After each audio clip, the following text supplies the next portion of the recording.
Derivative Jill.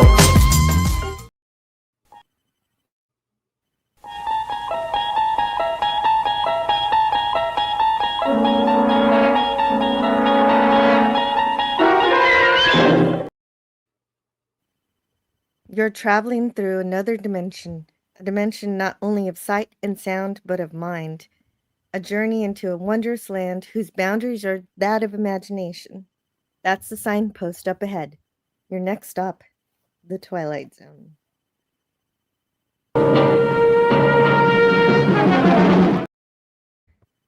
Hello and welcome to Indefinite Lunch in Infinite Combinations number 170, where we're exploring all of the Twilight Zone. Today, we're taking a closer look at Death's Head Revisited and The Midnight Sun.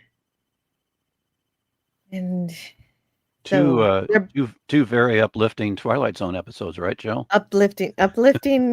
if you call horror episodes, I suppose. Oh, well, no, the first one's about a delightful Bavarian vacation spot, and the other one is just a very hot summer day and what people did to kind of, relieve, cool off, with lemonade and porch swing Grapefruit and juice. Yeah. porch swing and little fan.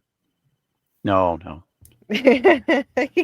Yeah, well, you could describe the episodes that way. No, It would be very it's misleading. very misleading. Yeah, the two very hard-hitting episodes.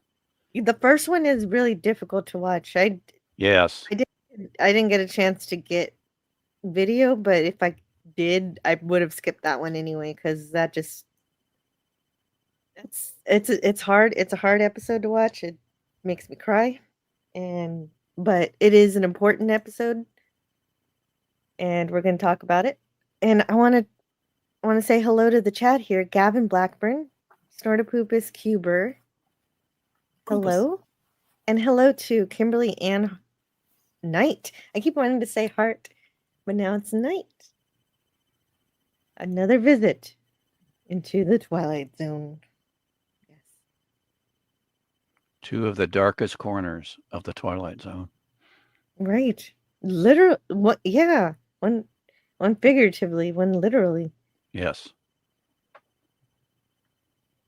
Crouching Taylor, Hidden Swift. Hello, Maggie. Hello. And PG. PG's here too. Hello, everyone. Welcome to Jill's Twilight Zone review stream. Brogu. And welcome. Yeah, it is. It's a very emotionally powerful first episode, and the second one is terrifying. So, yes, and oh, hey, I don't have my bot up. Let's bring bot up for some fun, because we're about to not exactly have a lot of fun, but it's going to be an interesting discussion, though. Yes. So the first episode we have here, what's you said uh-oh. Why did you say uh-oh? Yeah, no, it's fine. I heard myself with an echo, and it's just a matter of muting the slide. Oh, didn't I say hi to Broku? I said hello to Broku. Yeah. Oh. I don't know. I thought hello, I said Brogu. Hello, Brogu. Hello, Brogu. Oh, no. I had said hello, Brogu. He says hello to everyone. I may have been muted. In that case, I'm very sorry. Oh, okay. I don't know if I was muted or not. The poll, boss, the poll. You know what? I even thought about the poll, and I still didn't put it up. I'm making mistakes all over the place already. Let's bring up the poll, and let's get that in. It doesn't take very long. Just a second. One more. And there's the poll. Thank you. Hooray. Thank you for that. Scott, Now I gotta scroll all the way back up to the top of my notes here. Scotty says, hooray. I say, hooray for Captain Spaulding. Captain Spaulding. Why does that sound familiar? Groucho Marx, Animal Crackers. Oh, my stars. All right. So, Death's Head Revisited first aired on November the 10th, 1961. It was written by Rod Serling and directed by Don Medford. And according to Buck Houghton, Don was very good at action. He was afraid that the episode was going to get too talky for him. But there were opportunities for people to appear in a way that would startle you, and there were all sorts of confrontations that I thought could profit by a director whose taste was for violent action, and I think he delivered it. I think he did very well in that, and I have to agree that Buck Houghton here, the producer, is correct. But Yeah, a lot talky, of. Oh, sorry. Go ahead. but to me, talky means thoughtful, and that's why we have Stone Wreck-It. Especially, especially when you have Serling providing the dialogue. And yeah, this is Serling on a soapbox, but boy, what a great, episode for that. And it very, very powerful. And like you said, Don Medford did a spectacular job of having some startling visual sequences to make this really quite a, not a talking heads, drama, but has some strong directorial flourishes that really help the episode. Yes, it definitely does. It does help it visually, that it strengthens the words. But we start off here with a man arriving at the hotel room. It pretty well sets the stage for the whole episode with how mean he is to this poor lady. She offers him a room, and she kind of suddenly, though, her expression changes because she kind of looks upset, and he queries her because he wants to know what she knows, because he knows what she knows, and he's just needling her. And of course, she recognizes him as a Nazi, and he pretty much confirms it, except he also lies. He says that he was on the Panzer Division, but he knows he's lying. She knows he's lying, and especially since he makes her talk about the Dachau, the concentration camp across the street. And yeah, so she's forced to remember that, being there. And for the actor here, Burgi? Am I saying that correct? Barigi, I think, or Berigi. I think Buck Houghton pronounced the G a hard G in the commentary, but I know Barigi kind of sounds better. I don't know. Barigi, I think, is how you pronounce his last name. Barigi. Okay, I'll go with Barigi. And it's ironic that Barigi and the actress playing the proprietress of the hotel, they starred in Stanley Kramer's Ship of Fools in 1965, and they played husband and wife. Huh. Neat. I did not know that. Yeah. That was something that I sort of avoided for this episode. I was like, you know what? Even if there are Star Trek actors, I'm really not going to bring it up because of the weight of the piece itself. But yeah, I'm not familiar with these actors at all, and it is interesting that they went on to co-star. Yeah, and now, well, Jill, I wanted to also say, yes. Have you covered the Rip Van Winkle caper? Yes, Twilight I have it, and well, yes, he was in that. Yeah, he was the boss. He was the one who came up with the idea of hey, we've got we've got some people here, some new people here. The Trek reviewer, I want to make sure to say hello. And PG also says Oscar Barragee did a ton of TV, very prolific. Mm-hmm. And it's not unnoticed that he escaped to, where is it? Buenos Aires? He escaped Yeah. Nazi Germany That himself was that was in 1939. He escaped. And the other actor in this episode, what's his name? Help me out. Joseph Schildekraut. Say it again, Scotty. Schildekraut. Yeah, Joseph Schildekraut. Both Barragee, is it Oscar Barragee? Yes. Yeah. They were their families were good friends in Germany, and when the Schildekrauts, sorry, I mispronounced it again.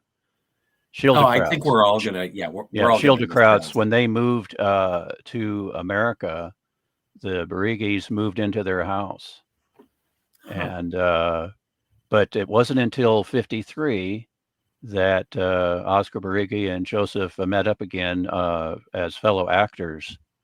But they were very, very good friends from that point forward.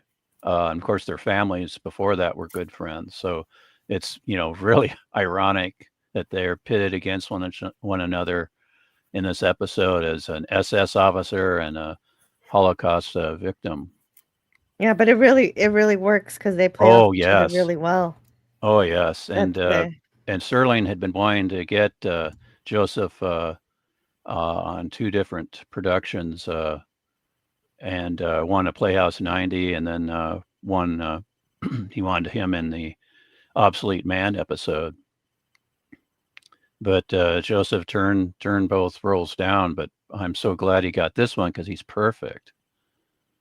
Yeah, he is. So Greek Letters Larson is here. Hello. And he says he's going to let his intuition guide which episode he's going to pick in the poll. Interesting choice of that. And so here the innkeeper talks about how most people want to see the concentration camp burn to the ground just to get rid of this guy here. And so Lutz leaves, and man, it's too bad she couldn't just refuse his business, but it's okay because we're gonna see something better, better punishment than that in just a little bit. No, spoilers. Spoilers, yeah. So anyway. So there's also, I actually really liked him in the Rip Van Winkle caper, but yeah, he's Mark Scott Zicree kind of thinks that it was a mediocre performance, but or part anyway. Not performance. Well, let's see now. Who was that? A Serling script? The Rip Van Winkle caper. Or was that another? I don't remember. Yeah, I don't remember either. It's a silly episode. Yeah, but it was fun. I mean, don't you want to go to sleep for 100 years in a glass jewelry case? Yes. No. I want to go to Alpha Centauri. Okay, that makes sense. And I'll spend the trip in suspended animation on not the Jupiter 2, but the Jupiter 4. No. Yeah. So it was model. The other one was written by Serling. Yeah, it's like, that one isn't one of my favorites, but I do remember him and oh gosh, now I'm blanking on the actor, but the other actor that's in it, he was Kolchak's boss in the Night Stalker series. Can't think of his name. What's his name? But anyway, those two stood out for me. But it's been a while since I've seen that that Rip Van Winkle caper episode. So yeah, this one starts out in this little quaint hotel, and it's like we have no idea how things will quickly change, the scenery and everything. Oh, hey, I didn't mean to have this in here, but yes, thanks, Trev Retro, for the kind comments. I didn't mean to leave that one in there. I was just very happy with that. And I love that. There was a slide in there that didn't belong. The gait and the confidence that I'm just going to go by the actors' first names to avoid any mispronunciations. But I like how Oscar is walking around as if he is still like a captain of this camp, and the sense of almost pride that he has in the atrocities that he had a hand in. It's chilling, but also he quite effective. He brings back that authority that he would have, and he exerts it even over the innkeeper. Yeah, he's a military monster through and through. Yeah, an SS sadist, which is kind of a redundant. No, I was going to say, he's an SS officer with a heart of gold. Never a story they tell. Yeah. Gold? Coal? No, he has no heart, according to the no heart at all. intro. Yes. Yeah. And that, speaking of the intro, I thought I couldn't find Serling. I was waiting for Serling to give me the intro, but I'll read the opening narration anyway. Mr. Schmidt recently arrived in a small Bavarian village which lies 8 miles northwest of Munich, a picturesque, delightful little spot, one time known for its scenery, but more recently related to other events having to do with some of the less positive pursuits of man. Human slaughter, torture, misery, and anguish. Mr. Schmidt, as we will soon perceive, has a vested interest in the ruins of a concentration camp. For once, some 17 years ago, his name was Gunther Letz. He held the rank of captain in the SS. He was a black uniformed, strutting animal whose function in life was to give pain, and like his colleagues of the time, he shared the one affliction most common amongst that breed known as Nazis. He walked the earth without a heart. And now former SS Captain Lutz will revisit his old haunts, satisfied that all that is awaiting him in the ruins of the hill is an element of nostalgia.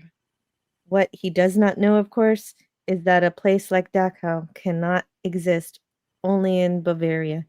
By its very nature, it must be one of the populated areas of the Twilight Zone. And so, of course, they're not really filming at the actual Dachau, which I was sure of, but the set they chose was pretty realistic. And Buck Houghton says that CBS made a pilot for a Western, and so they used that and they just tore it down a little bit. Yeah, it was a fort. It was on the MGM lot still, and they just kind of dirtied it up, knocked some glass out and some doors, and but yeah, it was a fort for this Western, and this Western pilot that was filmed and on the MGM lot. So that saved them a lot of money, I bet. Yes. Well, and we're still in the era of redressing Western pilots and shows from the back lot. I think it did a good job.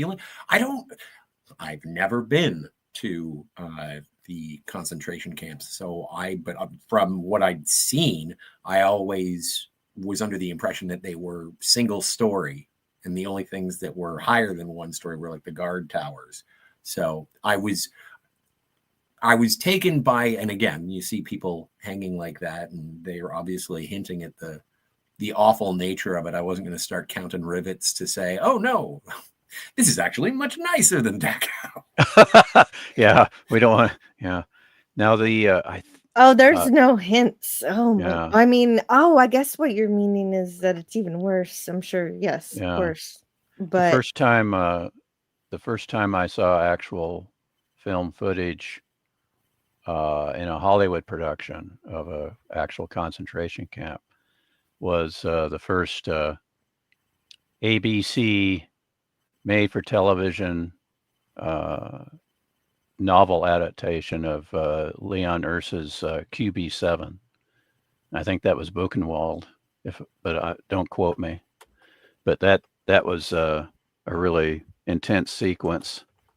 It didn't show anything graphic, but you could hear one of the people that they're taking through there. He's remembering all the atrocities that he witnessed as a orderly. But oh man, yeah, it's a that is yeah, what this episode made me think about. What all of the people who would have witnessed this who might not have had any power to stop it. right. And so we do have this officer, this captain, he's basking in the death and despair and torture that he caused. Starting with waking up the prisoners, calling them pigs.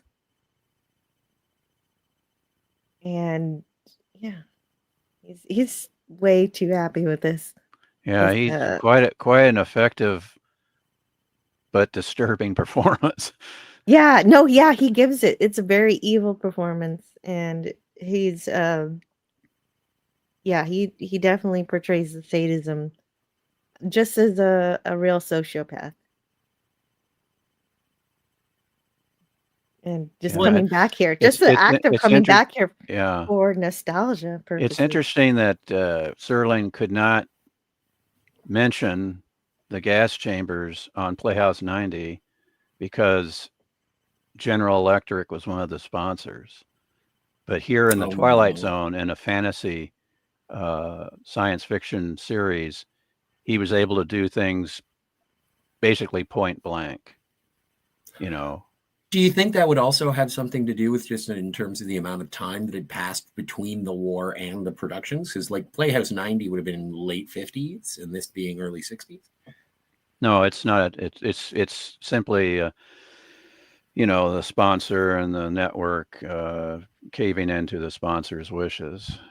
And it was just one of the things that spurred Serling to create the Twilight Zone, so he could make social commentary, but in the guise of science fiction / fantasy.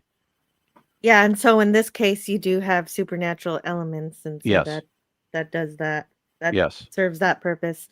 Exactly. And so he's in the detention center, remembering the worst of the torture he inflicted, which included starving prisoners for at least 5 days and denying them water and who knows what else. Very horrific stuff. And he also, guy that's starving for 5 days and in need of water, he kicks him as well.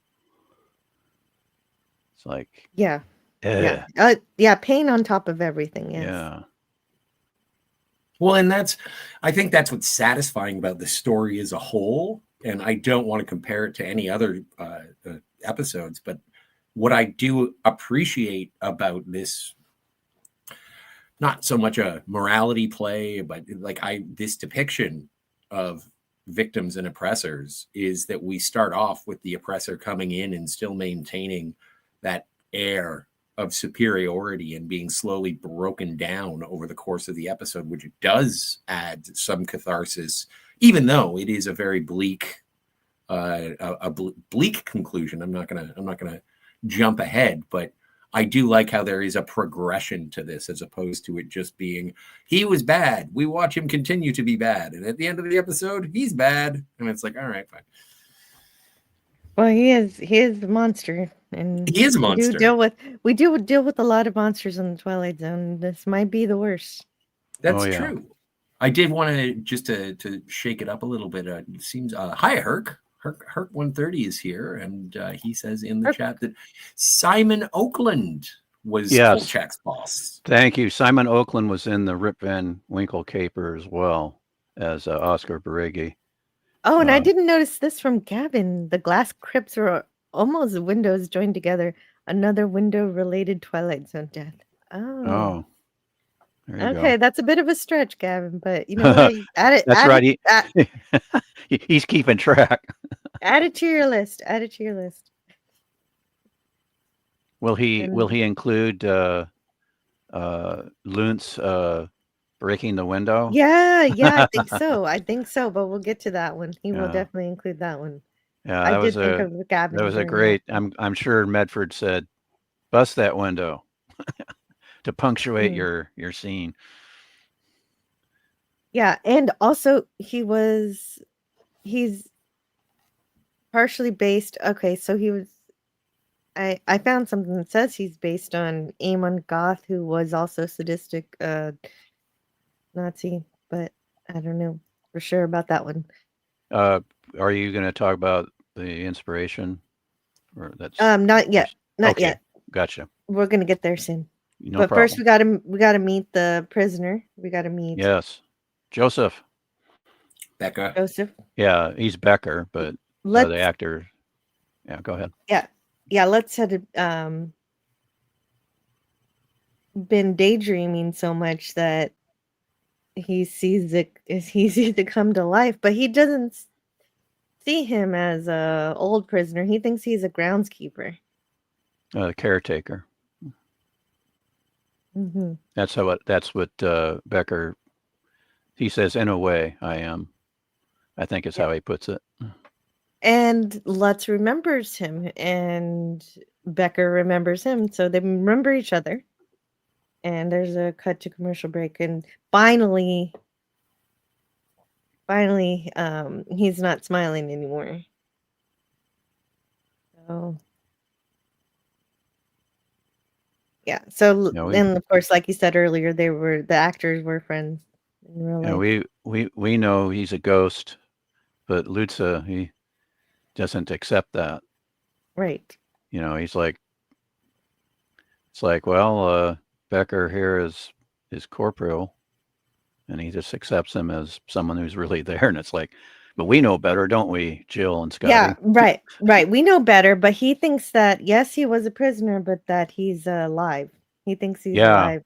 And he's in denial, and even when he finally comes to the realization, he's still befuddled. Yes. And not too much spoilers, because I said this at the beginning. This is definitely a satisfying justice revenge fantasy, and also Scotty mentioned that earlier. Not revenge, retribution, as Becker says. Yeah, right. Justice, retribution. It is more justice, and it's not so much a fantasy because no one wants any of it to have happened, but it's the best outcome, I suppose. Yeah.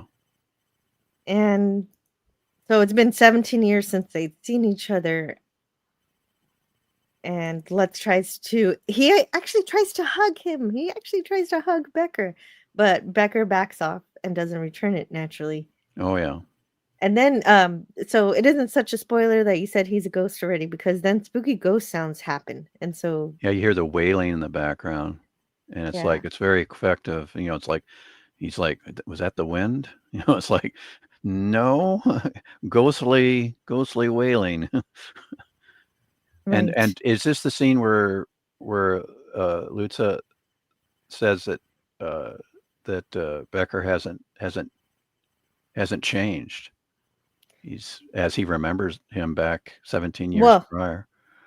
What he says exactly is that Lutz doesn't want to be called captain, because the thing is that Becker keeps calling him captain, and he says, "Oh, I'm not a soldier anymore." And could have fooled me. He's strutting around like one. Exactly. Just moments ago, he was nostalgic for all the power and the torture that he inflicted on others. And now now he's actually faced with one of his victims. He doesn't seem so proud anymore. Yeah. And he's faking geniality here. Yeah. And one of the things Becker says is that your uniform cannot be stripped off. It was part of you, part of your flesh, part of your body. It was a piece of your mind, a tattoo, Captain, a skull and crossbones burned into your soul. I was a soldier, Becker. Says Lutz. he said Lutz, yeah. But Becker says, no, Captain, you are a sadist. You are a monster who derived pleasure from giving pain. And so Lutz was just minutes ago reveling in the past, and now he's trying to tell Becker to leave the past behind him. So he's just a hypocrite too, on top of everything else. And it's just like when someone loves to throw the past in your face until you remember one of their mistakes, and well, it's obviously more than that. Suddenly, now it's all in the past, and it should remain there. And now Lutz is saying that we shouldn't dwell on this. That's essentially what he's saying here, and so he gives the worst excuse that many Nazi soldiers do. He says, I functioned as I was told, which most of the Nazis use as an excuse. Yeah, just Well- following orders. Yeah. The old Nuremberg, excuse. But I Right. think that And there is. Serling Yeah. tears it apart perfectly. But go Yep. ahead. I was going to say that there is sort of even a distinction in the opening narration. And there's a distinction that Lutz gives at the beginning when he's like, I was on the Russian front during the war in the Panzer Division. So he was a regular soldier. And then Serling really drives it home that it's like, no. This was not a German soldier. This was a card-carrying SS, sadist, evil, awful man. And it reminds me just of, because I had an interaction once with a German in Australia, and we're sitting around and we're talking about hockey. And he says, oh, field hockey? And my girlfriend at the time was like, no, field hockey's for girls. And he's like, well, Germany's been very, very successful. Have you ever heard of Germany losing? And he didn't say at field hockey. And I was like, well, I can think of 2 world wars. Yeah. But the thing, and this is why this line of dialogue, or at least the distinction, sort of struck me, is that there were people who were in the German army in World War II who were conscripted. They did not want to be there. They were forced by, order of death if they didn't go.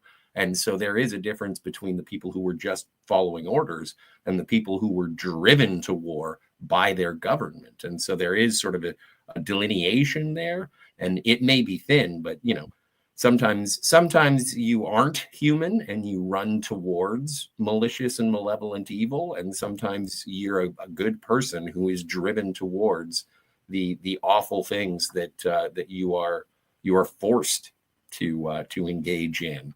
And so I do appreciate that there is a little bit of a distinction, and it's not just saying all Germans bad. Right. Yeah, there is. And yeah, in this particular case, this particular German is very bad. Oh yeah. And, He's awful. I can see how that's possible. Definitely. Well, that's why there were trials for them. Unfortunately, Nazis themselves did not give trials to the people that they murdered. So they were treated better than their victims. Yes. Well said. And so Becker calls him out on that excuse, reminding him how 10 million were murdered in the camps. And so I had always heard 6 million, but of course there were also people who weren't Jewish who were killed, and I guess that accounts for the other 4. Well, and I did notice that as well, and I wasn't about to start doing accounting to figure out how many people had been slaughtered or for what reason. There are accountings out there, and yeah, it's confirmed. So well, and that's why this is so sort of haunting and powerful and whatnot, is that even if you start questioning like Becker's ghostly apparition explaining the situation. It's like, you really want to say no to that? Like, it is an acknowledgement, and there are monuments, as quoted or as said by Serling at the end. And so once Yeah, you start Becker. nitpicking, you don't want to start denying things. Yeah, Well, that Becker. really upset me Mm. with some of the people on the right in the 90s, like Pat Buchanan, who said, no, it wasn't 6 million. It's like, no, yeah, it was more than 6 million. You know, when you count all the other people that were slaughtered by the Nazis. That's right. And it's like, I'm not going to, you know, the thing is, studying this period in Hollywood, like I did in grad school, you know, Eisenhower made a point to have film documentation when they, you know, discovered the concentration camps, because Eisenhower, this is almost a direct quote, he goes, we got to document this because some stupid son of a bitch in the future will deny this ever happened. And they did it, That's right. and Hollywood was like, well, should we show this? Yes, we have to show it. And so the newsreel footage was shown in cinemas to just show the monstrosity, you know, the horrifying things that the Nazis were up to, and what we were fighting against. Even in the early 90s, being shown this in history class and whatnot. Yeah. And there were, you know, okay, everybody prepare yourselves for tomorrow because it's going to be horrific. And we were all like, oh yeah, sure. Yeah. And it's like, no, this isn't make believe. This isn't pretend. We are going to show you pictures of atrocities. Yeah. How old were you, Scotty, when that was done? Oh, probably, let's see, it would have been 14. Yeah, the first time I was in 6th grade. So I was 12 years old, and what was shown was from the series World at War, and what the episode that covered the discovery of by the Allies of the German concentration camps. And it was, you know, and the teachers did prepare us. They're like, okay, this is, you know, so I got it early on, which was, I don't know. I think now you said you were 14. I think that would be a better age to, but I, you know, I don't know. I was about the same age, Stone Racket, where I learned about this stuff too. So 12. Yeah, very 12, very hard hitting. Everybody seems... It's one thing to hear about it and some talk about it, but to actually see documentary footage. Yeah, or just picture after picture of mass graves of people who don't even get tombstones. What really struck me when I was a kid, nobody knows. But they also showed, thank God, they also showed footage of the American soldiers, American and British soldiers coming in, and how the Jewish prisoners were reacting. Just, you know, answer to prayer, and all the victims being helped by the medics, and getting, you know, just getting them the medical assistance that they needed, and getting them the heck out of that horrible camp. Well, a lot of that footage just doesn't even seem real, but it is. No, but it is. Yeah, it is. And I think one of the most poignant quotes, and I don't know who said it, so is like, to try and find any sort of silver lining on this horrendous dark cloud is kind of folly, because the entire endeavor was a failure of humanity at its base. And so even to say it was good to see. It's like, but what precipitated that was already the failure. It's cleaning up after one of the worst things to happen. Agreed. Yes, This it is was a fun entire waste. subject, Jill. Yeah, well, what? Hello, I'm not hello blaming to you. Canadian Spider-Man. Canadian Spider-Man says people shouldn't be high and mighty about judging German soldiers. Look at how many of them acted similarly during the pandemic. I'm not sure that running over someone for toilet paper is the same as a torture, but I can understand where you're coming from in terms of the masses being convinced to do something ridiculous. But I think that may be a little bit of a false equivalency, simply Yeah, because it is. It's industrialized not the same. genocide is very, very different from what happened. And again, I think it's two Yes, different it is. two different subjects. Agreed. I think they are very much very different. But I get where he's coming from. PG says the old quote about Von Braun was, "Why the U.S. got to the moon before the Soviets was that our Nazi scientists were better than their Nazi scientists." Yeah. Oh Well, my and God. That's humor. There's a humorous in the movie The Right Stuff when they're discussing, and the Von Braun surrogate character in the movie. He says, no, about the Soviets reaching the moon first. And he goes, no, our Nazi scientists, our German scientists are better than their German scientists. Yeah, and Canadian Spider-Man's bringing up more genocide in the world from communism, which also happened in China. And that is also awful.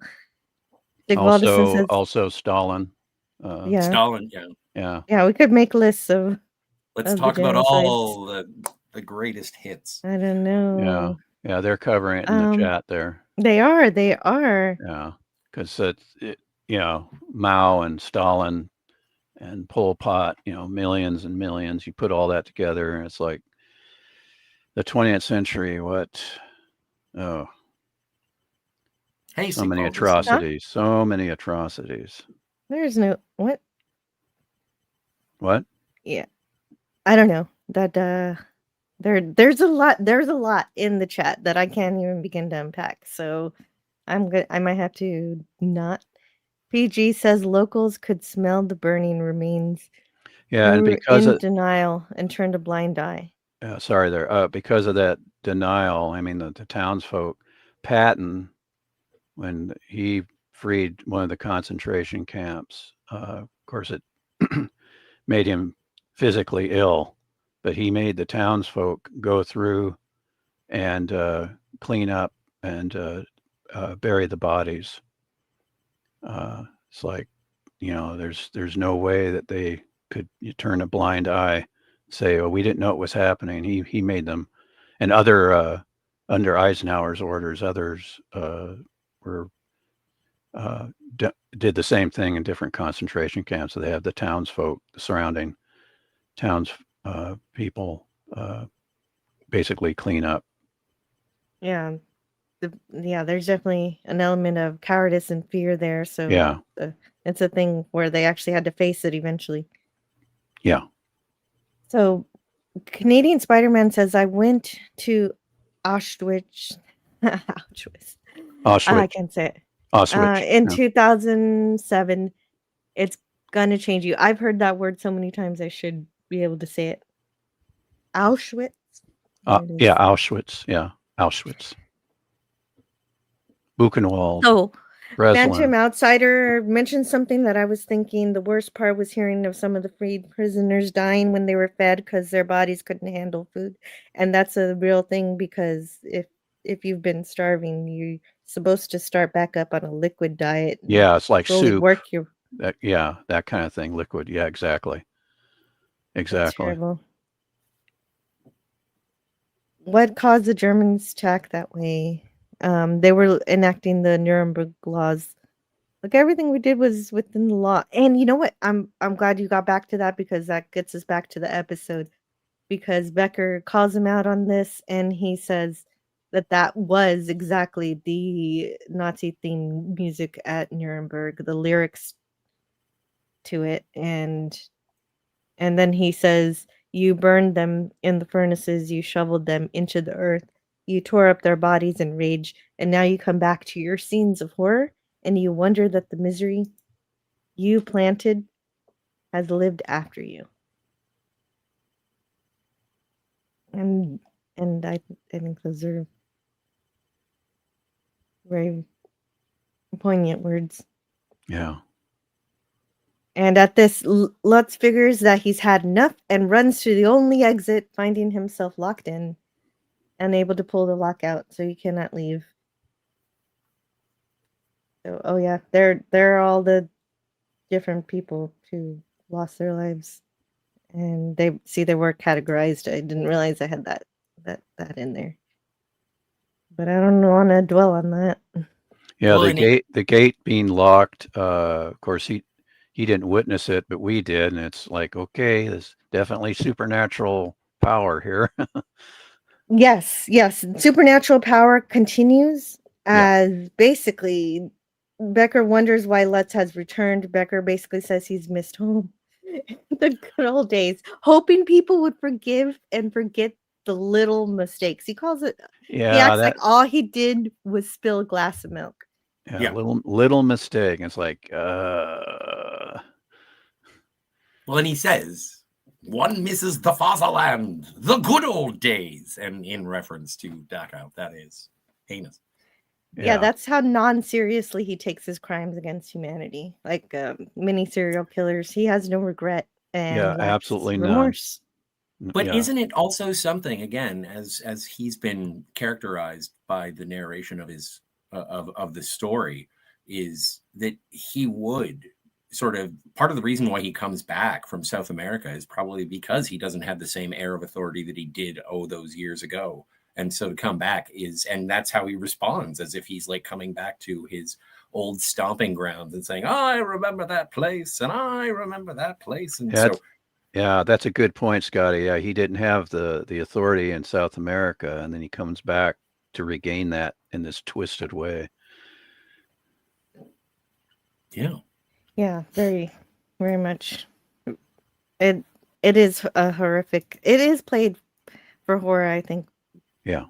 This episode. Very, very effective, and especially I wonder if this, especially his attitude.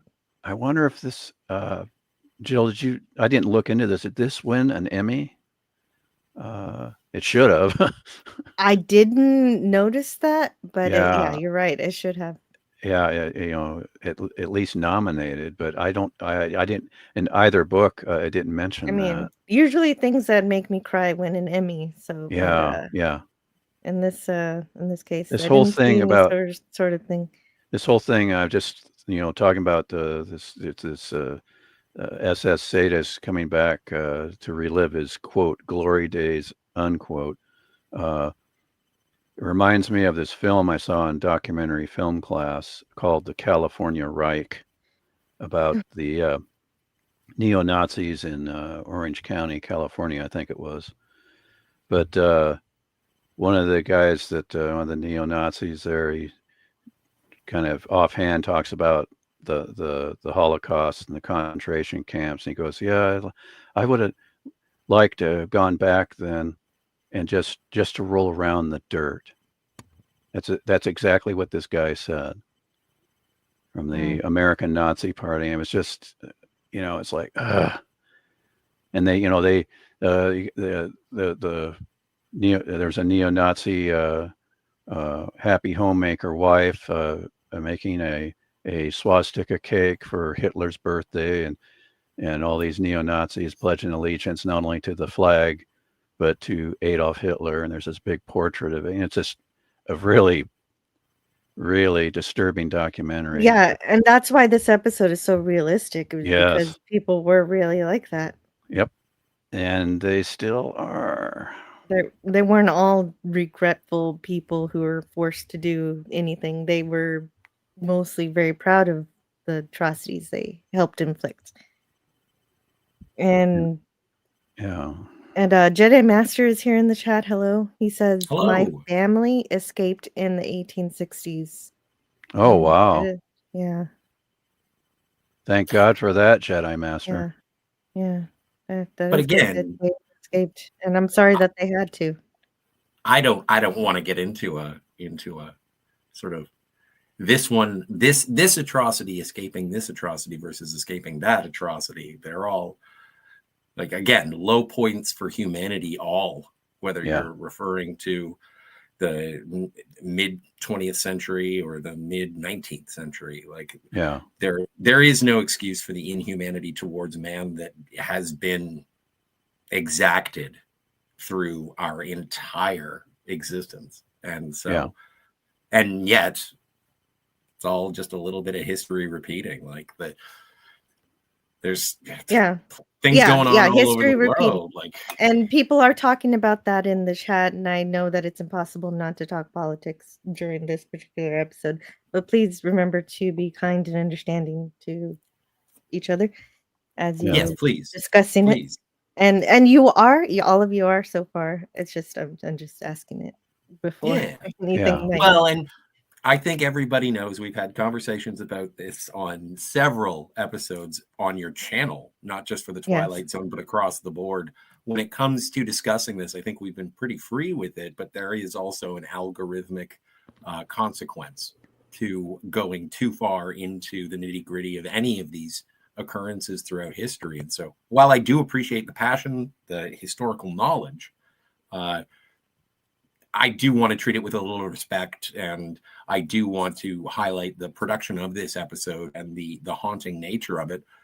And I think that it succeeds, even how many years after the episode was aired, in that it does sort of present the justice, the retribution, and the feelings of the victims at the hands of their oppressors. And so it is. We are discussing Death's Head Revisited, and so I guess we are actually revisiting Death's Head.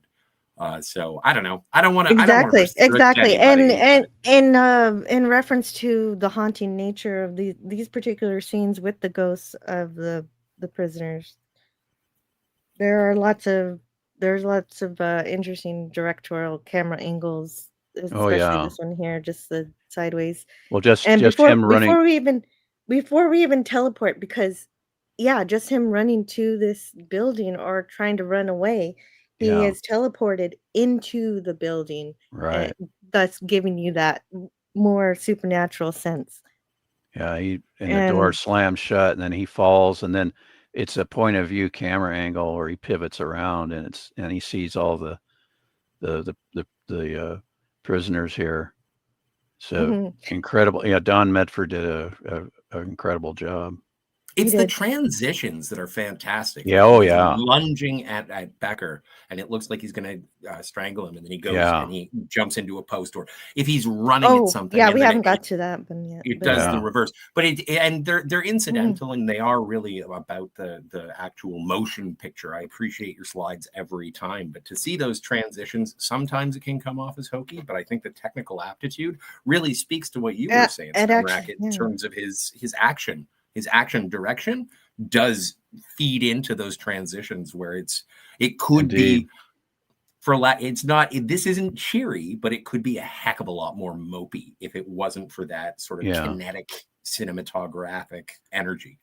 Yeah, Buck Houghton. It is definitely very moving. Yeah, Jill quoted Buck Houghton why he chose Don Medford, and it's like, what a great choice. So it wouldn't be a static, talky kind of like you said, Scotty, just drab, dreary exercise. No, in the hands of a good director, you can do wonders. But of course, you have such a great Serling script too. But I'm DJ so Play glad. Nice is here. Yeah, DJ, hello. Well, in this episode, hello, DJ Play Nice, moves so fast that I actually missed some of the previous dialogue that was actually also very powerful. After Lutz calls it a little mistake, Becker says, "You ask too much, far too much. Why not ask for the Earth to stop revolving on its axis? Don't ask the impossible, Captain Lutz. Do not ask forgiveness from those whom you have destroyed to a point past forgiveness. Yeah. Yeah, so at this point, it is absolutely too late. And especially since he doesn't have any remorse, as we've said. And Gavin says, such an emotive episode still has an impact over 60 years after it was made. Indeed. Yeah, it's still very, very powerful. And Yeah, in a point go ahead. in a point of foreshadowing, let's call Becker insane, which leads Becker to remind him about more of the torturing and how he would beg for mercy and to be killed rather than continue being tortured, which was not obliged. Well, And yeah. And then that's when he's teleported to Block 6 to his trial. Yeah. Which is, of course, a bit of a inspired. This was inspired, I believe, by the trial of Adolf Eichmann, and who orchestrated much of the Holocaust. Yeah, it was just a couple weeks after all of that coverage that Serling started writing this script. And yeah, that was definitely inspired him to create an unforgettable episode of his Twilight Zone series. And then we're going to review an episode of Hogan's Heroes just to balance things out. You know, Hogan's Scotty, Heroes, oh my God. that really bugged me as a child. That they made a comedy out of, and I was like, I just could not. It didn't compute, and it offended me even as a child. And you know, it's just I was like, what the, you know, it's like, what the heck is going on? And you know, and at the end they have the spiked helmet during the end credits and a Bing Crosby production. I'm going, Bing Crosby, what? You know, it's like. But It was just madness. I think that, and as you mentioned, like as a child watching it, I was a child when I watched it through reruns. And the thing that I was like, oh, this is like Battle of Britain. This is like The Great Escape. This is like, because I was raised with those like 60s World War II movies where, you know, you had Steve McQueen and James Garner and like Where Eagles Dare and stuff like that. And it's like, this is adventure time. And then making a comedy out of it. I'm like, all right, that's fine. I was never really into Hogan's Heroes, but then it was after the fact as I matured. And I was like, wow, guys, wow. Yeah, I just, you know, I mean, once in a while, my dad would have it on that show. Usually towards the end, he would be switching channels, and then we'd see the end before the next program. And it was just, I was like, I never got into that show. I've never seen a whole episode.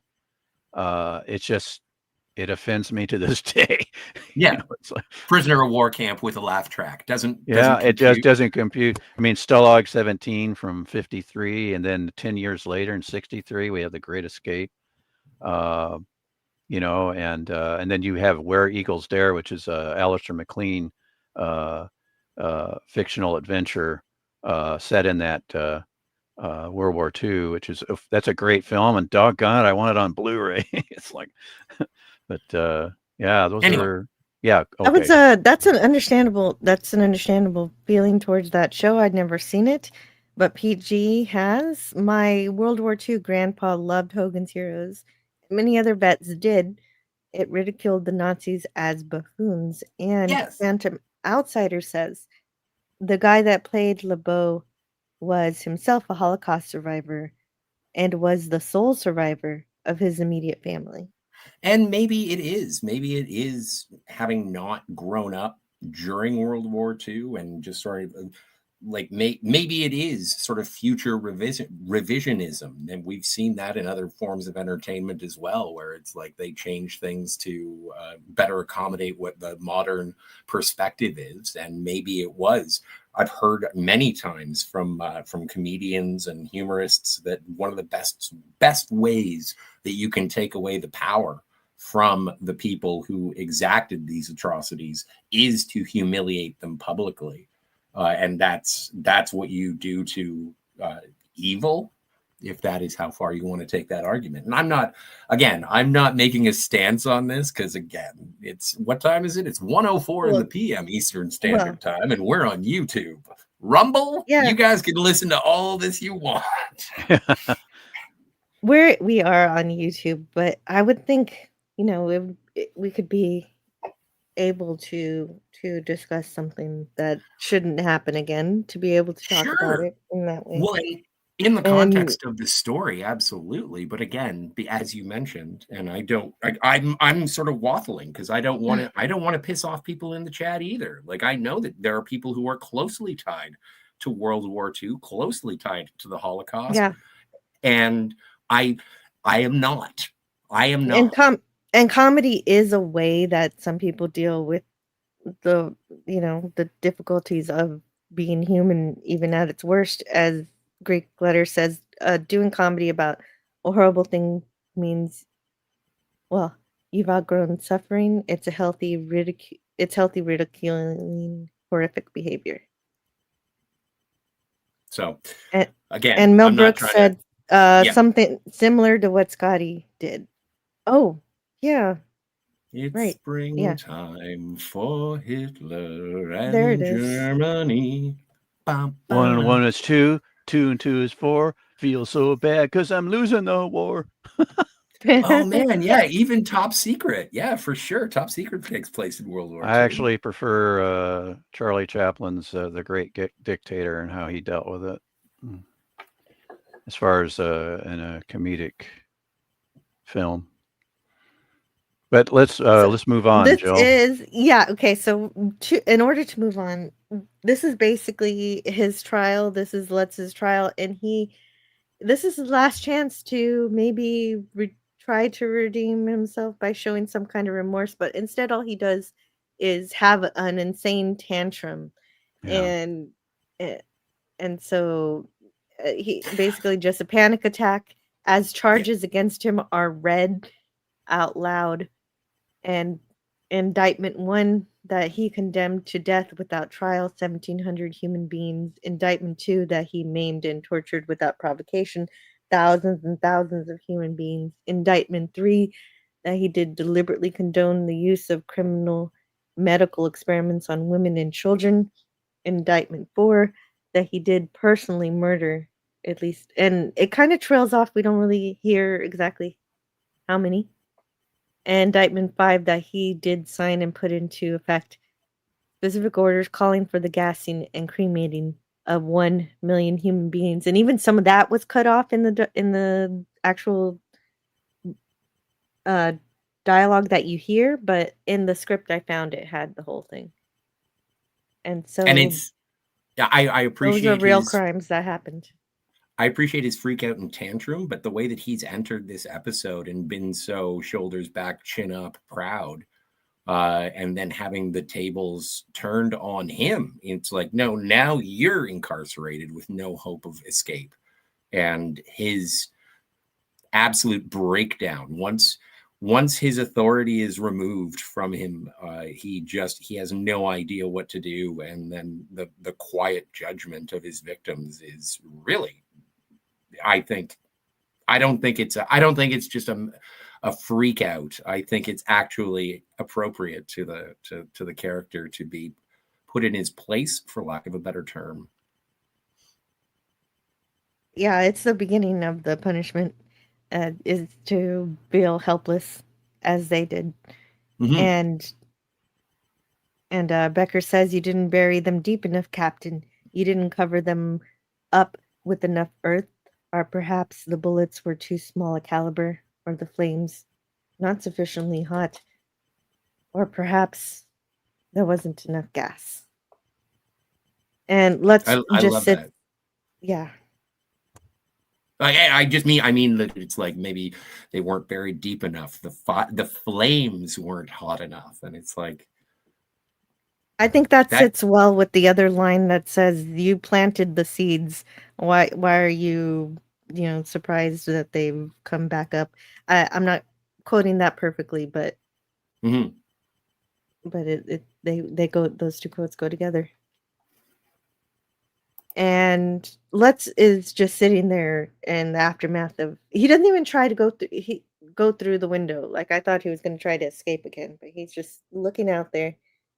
And the trial is over, and Lutz is found guilty, and now they're going to pass sentencing. But he doesn't believe Becker can carry out the sentencing. He disbelieves it so much that he breaks out into hysterical laughter.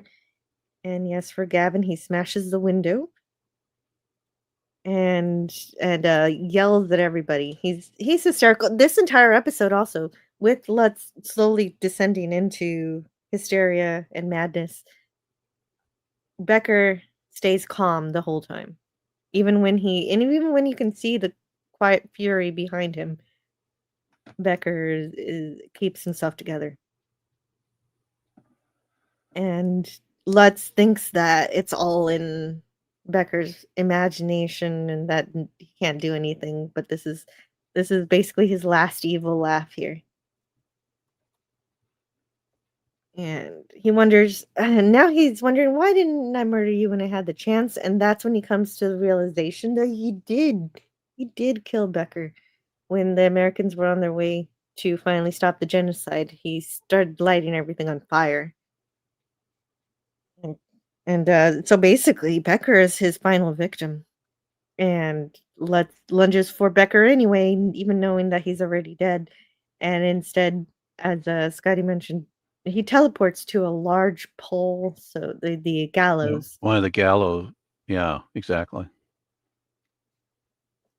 where he tortured and killed many others. And I wonder, well, I don't know. So the sentence is passed. He's not going to be killed. But he's going to get worse. He's going to be made insane.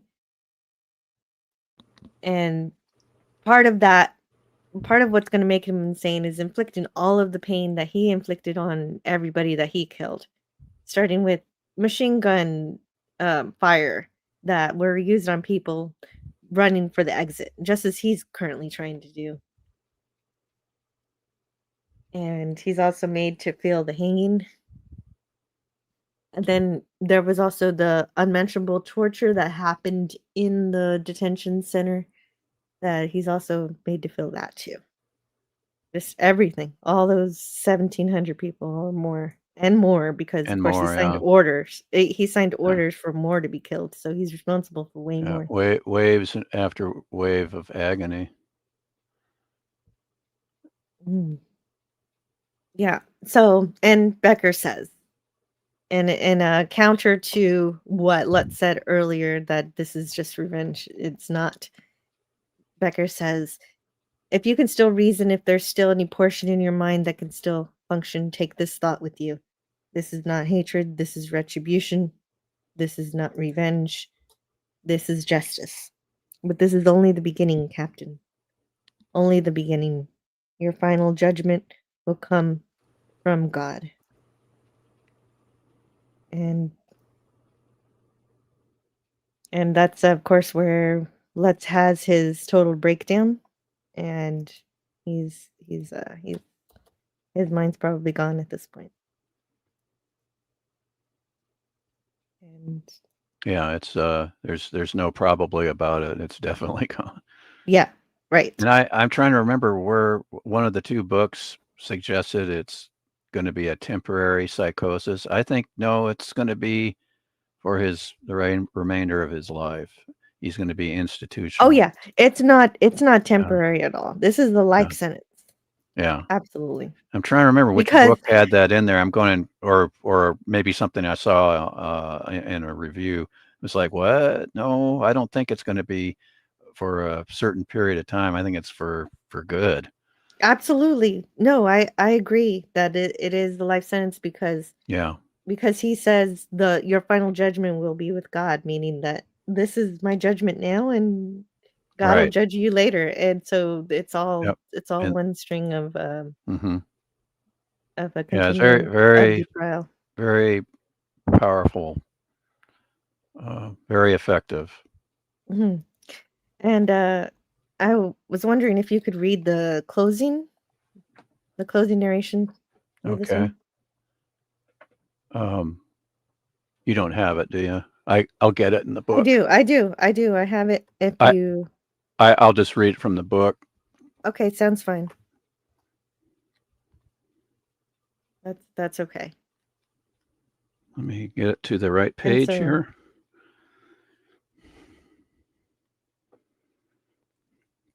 It's in response to Ben Wright's character of the Doctor. Why do we keep it standing? And then Serling's closing narration. There is an answer to the Doctor's question. All the Dockhauses must remain standing. The Dockhauses, the Beslins, the Buchenwalds, the Auschwitzes, all of them.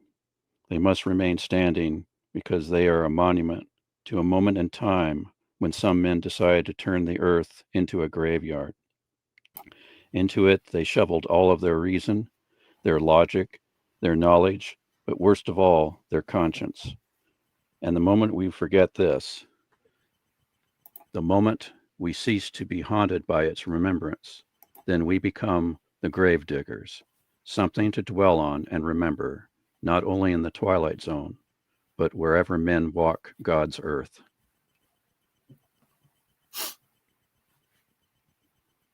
Yeah.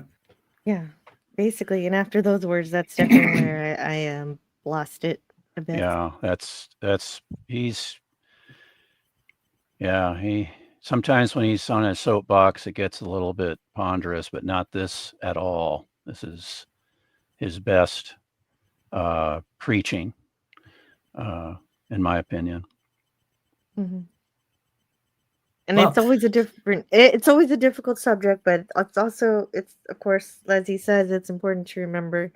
Yeah, And yeah, history just is like always in danger of being mhm, repeated. And I mean, as people mentioned in the chat, atrocities are happening now, beyond, I don't know if yeah, anyone's mentioned North Korea, but yeah. It's uh, just like the made-for-television movie starring Leonard Nimoy uh, about the lawsuit against the neo-Nazis, Holocaust deniers.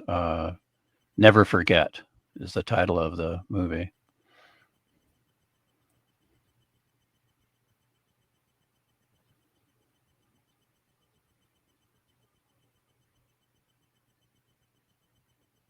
And there's dead silence.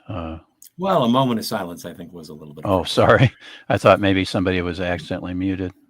No, but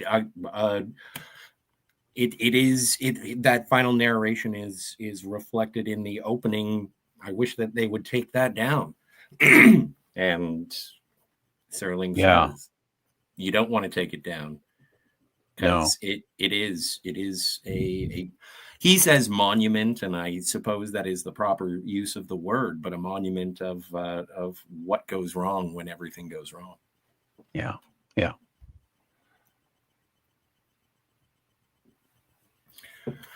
Anyway, let's shift the orbit, literally. Oh no. Oh no, I mean we're going to be watching an episode where they shift the orbit of Earth, literally. So, Yeah, I know. all right. okay. I But was I just do want to catch up with the chat first before we shift the orbit, because I had to, for pacing purposes, I needed to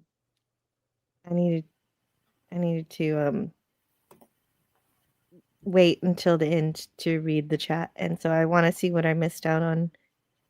Oh, field hockey. Oh, that was a long time ago when you were mentioning that. Yes, and field Hmm. hockey is different from lacrosse. Oh, I wouldn't know. I don't even know what lacrosse is. Field hockey is it's like regular hockey, except you're on grass and you run with basically, I think like a 2-iron, but it's made of wood and it's hockey. But yeah, lacrosse is much more passing. It's like a scoop. It's a Native American game originally. So Yeah. I wanted to make sure to say hello to Sigvaldison. Russians were pretty bad too, which history whitewashes their gulags. And I think we did mention Stalin, all of that. yeah. And, yeah. And of course, Alexander Solzhenitsyn, he put a huge spotlight on that. And Gavin says the town where I grew up in Northwest England had a prisoner of war camp for Germans. A lot of them surrendered rather than fight for Hitler. Yeah, a lot of them did, makes sense. and then of course the German prisoners that were shipped over here to the United States, a lot of them stayed because of how well they were treated. Yeah, that does make sense to me. Yeah, and that's Gavin's right. There's some of them that said enough of this, and they surrendered to the Allies as soon as they could.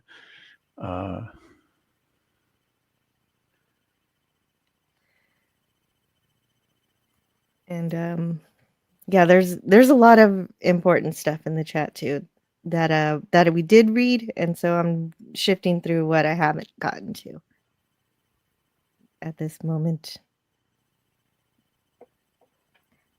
And it does take a moment to see what needs to be brought up. As a British person, I'm nervously sweating and mopping my brow. Yes. Oh dear. Oh well, because we're saying all the things that in England, if you happen to have one of the forbidden radios, really? you may not be able to listen to this negative or this verboten. Yeah. Is it really that bad? It's that freedom bad. Of speech that you that's can't what I talk heard. about history? Yeah, it's just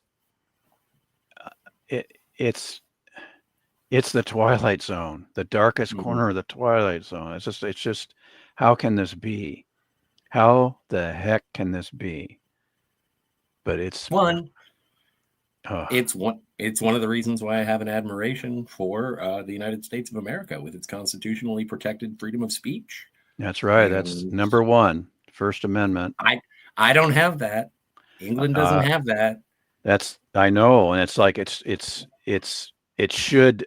I mean, Magna Carta and everything. They should. It's totalitarian, and I just don't get me started. And there was Scotty, you got to move to the States and become a United States citizen, and you'll be immigration's protected. a little touchy right now, sir. No, not for Canadians. Well, no. You come across the border and you've got your American flag and your Canadian flag. You got two thumbs up, and you just go, America rocks.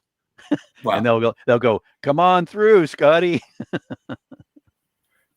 I can only hope. And Rob Bright from Gen X Pop Culture is here. Hello. He says interesting episodes. Yeah, and that's an understatement, Rob. And that was such an insurmountably heavy episode. Maybe I'm a bit inspired from before. Maybe we should have a deliberate moment of silence here just for maybe 10 seconds.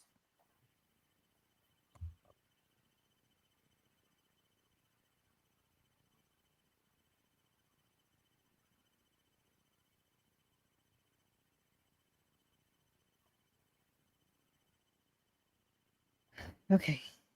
That is thank you.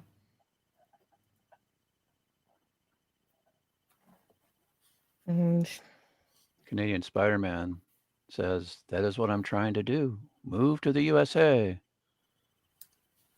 And I want to thank Rod Serling for making that episode.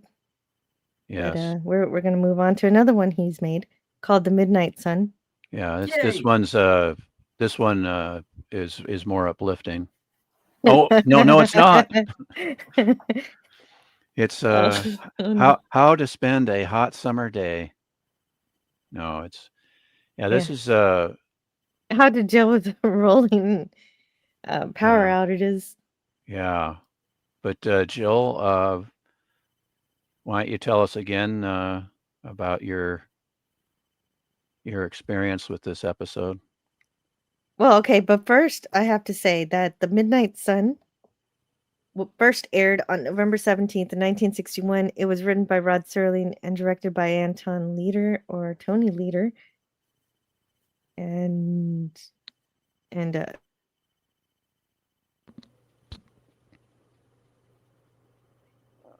because and especially this one because you held a child's attention. I was that kid. And this was the very first Twilight Zone episode I ever saw. I was 6 years old, and my great grandma set me in front of the TV because I guess she was busy doing something else, and set the TV show to a show in black and white, thinking, "Oh, kids don't like black and white. She'll take a nap." But I did not, and it was very captivating to me visually. I'm not sure. I can't. I wish I could interview myself as I was 6 years old. What did you think of that episode on the TV? But Well, but I can't. let's hop in the time machine and go back. Yeah, let's go back and talk to little Jill because because right now this memory is a memory of having a memory of watching the Yeah, Twilight Zone. Because I yeah. was 6, I know, but because I was 6, I know that my perception of reality had to have been warped. And part of me might have wondered if any of this was real at any Oh point, dear. but I don't Yeah. think I didn't panic or anything. Good. So Good. I You didn't did. you didn't have nightmares, or you didn't cry to your great grandmother or anything? No, I didn't cry. No, I Good. didn't cry. You Yeah, were strong. I was okay. Yeah, I I was. I was was. also going to ask, did this, even as a 6-year-old, did this did this make you want to pursue the series and watch more episodes that were aired, or No, you know what? I didn't watch it again for many oh, years, but wow. Okay. I wish it had. I wish it had. I Yeah. wish I would have watched more instantly. I wish I could say that I was just Did awesome and kept watching it, but I think Now, it was Jill, until did you later. have any older siblings? No. Okay, that's a big uh, key to how I, you know, kept up with shows, because I had two older brothers, and they were like, telling me, "Hey, there's a new science fiction series. You want to watch it?" It's like they're the ones paying attention to the TV guide when I was a wee lad, and Mm.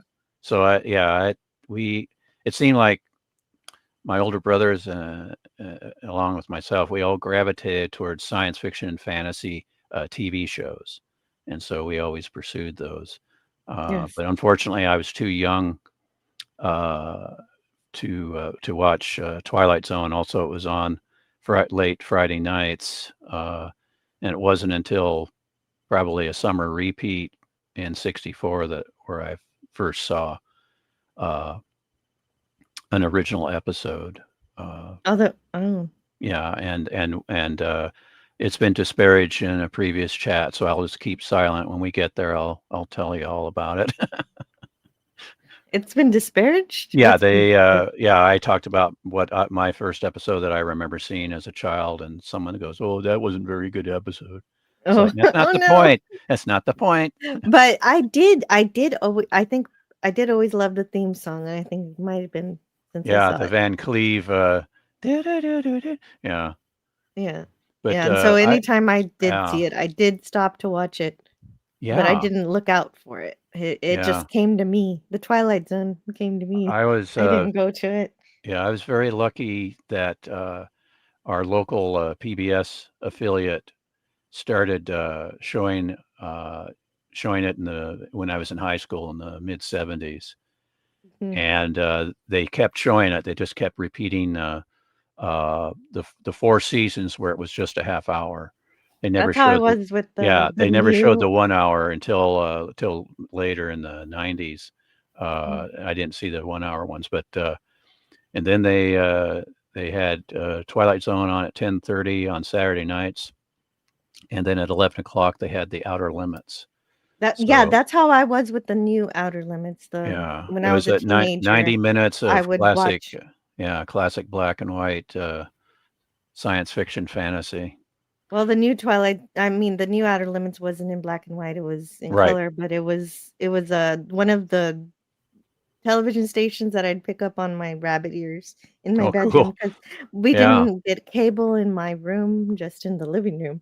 And yeah, yeah. We so I never got did a get cable at the family house, but yeah, fortunately, all the 4 broadcast channels came in crystal clear with just rabbit ears, and we finally crystal got clear. a second TV in the summer of '77, and so uh, I was able to watch uh, whatever I wanted up in the family Yeah. room. So Yeah. So, well, and this was an interesting dilemma that even a kid can think about because I definitely did think about it. yeah, it But just it's yeah, strange though. It's strange because how is it daytime all the time? Even if you're moving closer to the sun, the Earth would still be spinning on its axis. So it's kind of strange. But there's a reason why it doesn't make sense. yeah. I mean, And so we'll get if to you're that. up in the North Pole, it makes sense. But it's like, well, they're not up in the North Pole, so No, they're how is in the New York. sun always there? It's like, well, New York is tilted this way. It's like, but Oh, well, yeah, basically the answer is gonna be n without giving the answer is gonna be Norma doesn't really know science very well. This yeah, is a bottle episode, basically, when yeah. we're mostly in Norma's apartment, every once in a while, we go in the hallway, but I consider that still pretty bottle-like episode, Oh, and so yeah. Norma's sitting in her room, and so right away, we get all the imagery Oh, of someone melting in the heat. oh, your slides aren't up. They are not. They are not up. There There they she is, and she's There's painting Norma. away, uh, and we see what she's painting, and it's like, "Jill, it's a huge sun." It is. Well, there's the sun. First, we There's the see the sun. sun, Yeah, and it is 110 degrees Fahrenheit. yeah, And she's documenting that heat with the painting, with the sun that's larger than life, basically. yeah. And It's lots the of sweat. dominant image. Yeah, she pulls down the shade to try to shield herself from the rays. She puts her hair up. And then here's the biggest thing. 1960s Twilight Zone. She finds the need to drink some water more pressing than her nicotine addiction. That is how There hot it is. there you go. Yeah. Yeah, Lois Nettleton, she's, of course, from New York actress, actors studio, method actor, and she really appreciated Anton Leader letting her and her co-stars just do what they know best. And Lois described it as we just lived our parts. And she said she didn't remember any specific direction or being told you got to hit your mark here or there because the set was so tight, you know, didn't have to worry about that kind of thing or getting that in the way of her performance. And of course the studio was not air conditioned, and they shot this in the summer. Uh, and the director for certain scenes did turn the heat up a little, but he said it would have lost its effectiveness to help performances if he did it more often. So it was only specific scenes that he did that. But Yeah, right. she was of course Serling was well known among actors, and she was more than happy to do uh, a Serling, to perform a Serling script. Well, you know, And the interesting yeah. thing is that she actually says that the director made sure they were comfortable even while he was making them uncomfortable, but she didn't say the uncomfortable part. I would Oh, imagine, because yeah. I mean, if he's turning off the AC, but he didn't do that the whole time, No, just no, for them to get yeah, into it. what I meant was they're actually in the studio was no air conditioning. That's just Yeah. the way it always was, but they were shooting this in the summer. But Lois, I think what she's referring to, the director making her comfortable, is just making them, uh, uh, what's the word? Uh, free to do what they know best. To do their performance work from their inner self. Probably. She is a That. very gracious and grateful actor because Yeah, she cites the Twilight Zone as helping her make a living because she was having trouble getting acting because she didn't have a name for herself, and yeah. so this was She good was for. getting a name amongst uh, the Hollywood. It's just that she never did have a real breakout role or a big career, but she had a steady career in television. She had done Gunsmoke and The Virginian and Route 66. But this particular television episode was an early one for her because she mostly worked in New York on the stage at that time. And yeah, and when Rod Serling had his second series, Night Gallery, she was more than happy to be in that series as well. And she has very fond memories of this episode as well as the Night Gallery episode. But unfortunately, she never met Rod Serling. Hmm. Oh, Yeah, interesting. he wasn't on set, and so she that's regrettable, but unfortunately that was the case. But Yeah, I guess and when his scene can always be filmed off camera away from the yeah, it was action anyway. completely different set or whatever. It just kind of the camera spins a little bit, and there he is by a window. And Yeah. it's always kind of makes me laugh when he is incorporated in a scene. It's like, Rod, help these people out. You're here. Come on. Okay, so Gavin says this concept is awfully similar to a 61 British film Oh called The yeah. Day the Earth Caught Fire. Yes. And Ooh. released the same. Both released the same year, 61. He's totally right. British film. Oh, The Day the Earth Caught Fire. stop everything. I think I got it, says Greek Glitters. If we all eat beans and fart simultaneously in the same direction, we might be able to shift the planetary orbit. Or, as I think is more apt, create a really stinky tornado. That's more likely. Shut down all the Taco Bells. Shut them all down. Yeah. I'm Shut them gonna all down. let you. Taco I'm gonna John's, let Taco you. Bell. Ah. Yeah, I think I'll let you lead the charge on that one. Greek letters. I'll have no part in it. And then in my hometown, we also had a Taco Time restaurant. Phantom Outsider. I really appreciate where your head's at. Oh, what was that? Jill had it up. Was Rod Serling the Watcher pre-Marvel? Oh, yeah, we could Yes. kind of say that. Yeah. The answer is yes. Yeah. So, oh yeah, today is it's Taco Tuesday, but is it Taco really Tuesday. International Taco Day? I'm sure there is one. Let's see. One thing, Yeah, it is. It is you- International Taco. Yeah, one thing about Lois Nettleton that I really liked, Lord. even one thing about Lois Nettleton that I really liked in this episode, even though it's shot in black and white, her eyes are so striking. They are. She's very expressive, but both actresses are just powerhouse performances in this episode. Yes. And Yeah, we're really drawn in. We really care about them. And it's and then the scene where Tom Reese's character breaks in, it's like, oh no, no, we don't want. No, yeah, It's yeah. like, Let's wait for the intruder. The intruder will yeah, get here when he's ready. So someone's knocking at Norma's door, and it's a little baby toddler girl.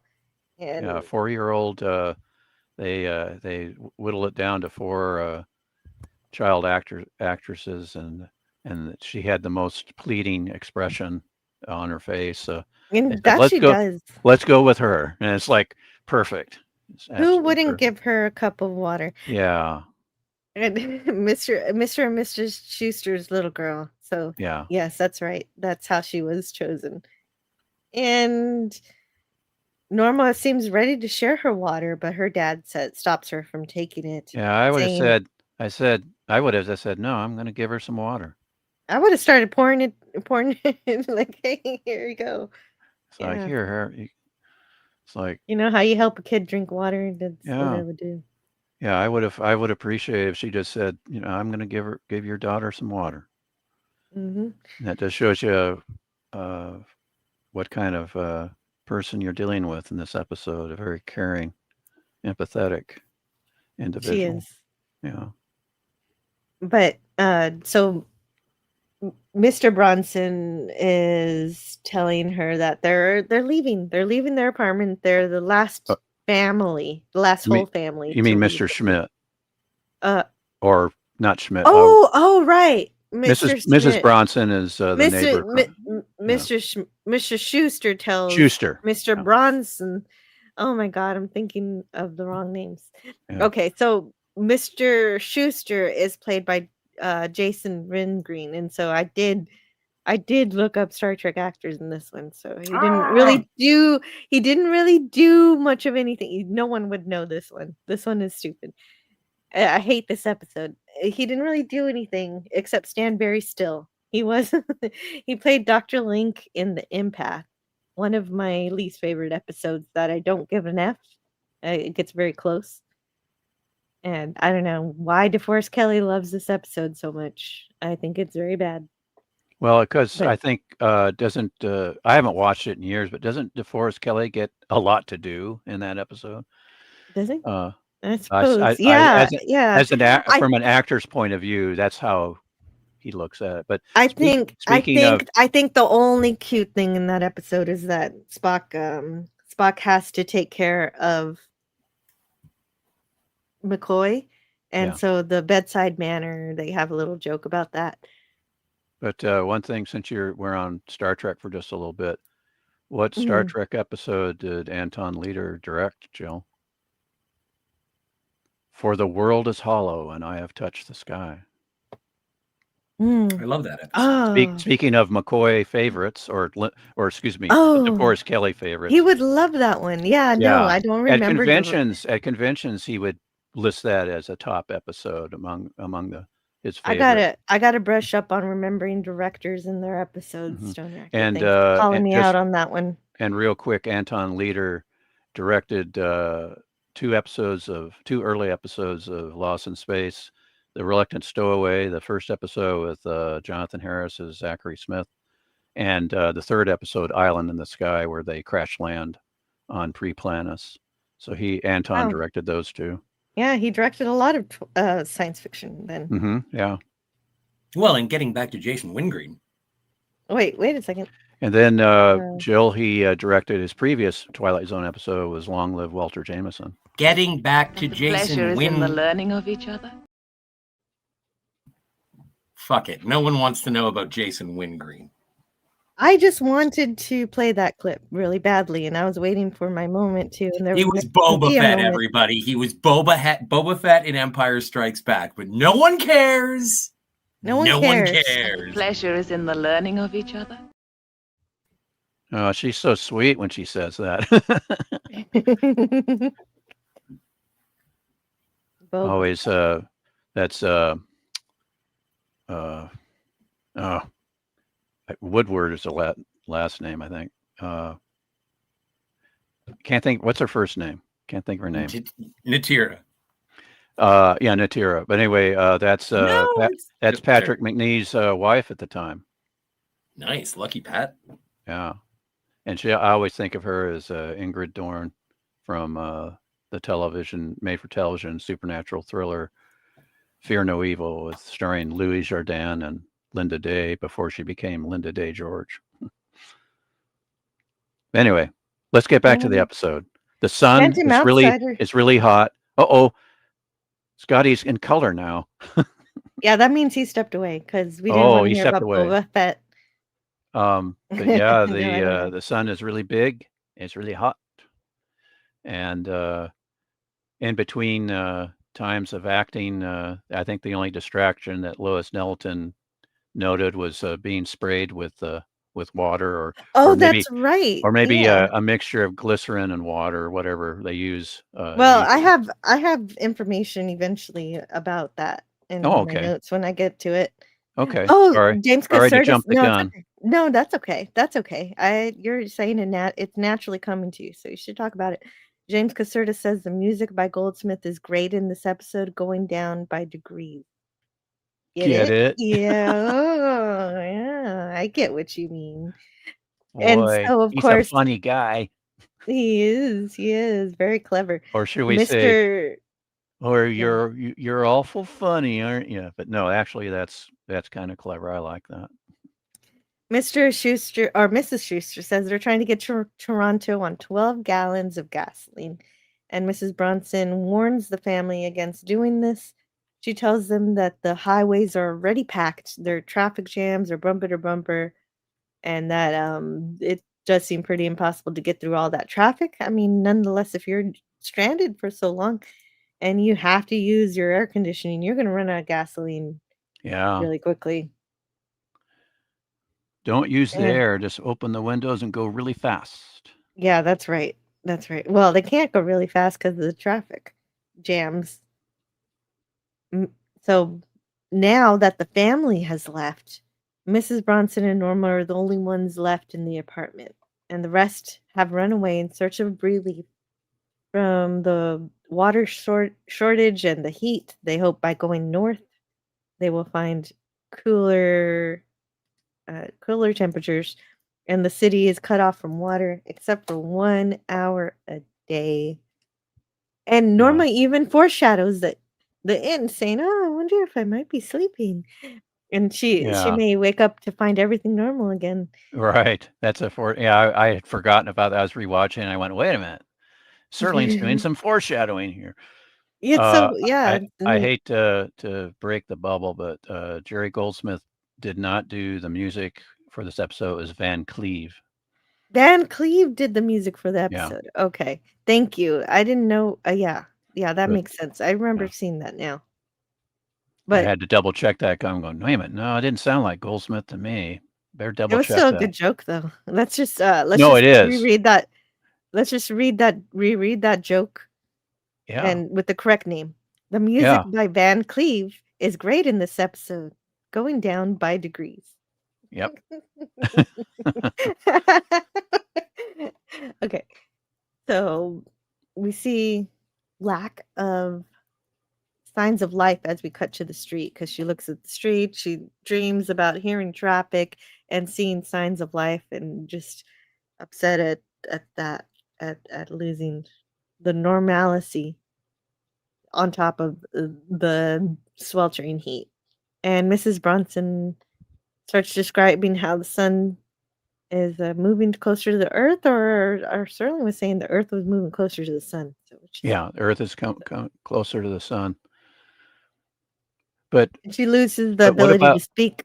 So Rod Sterling takes over for her. And I was going to have Scotty read the opening things, but he's not here. Did you want me to read it, or? Yeah, I guess so, because I've been all thrown off by not having a Scott. Okay, let me get to that part in the book. Okay.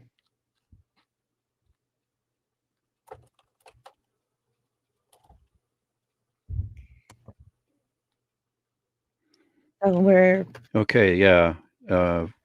Mrs. Bronson kind of breaks down, and the word Mrs. Bronson is unable to put into the hot, still, sodden air is doomed, because the people you've just seen have been handed a death sentence.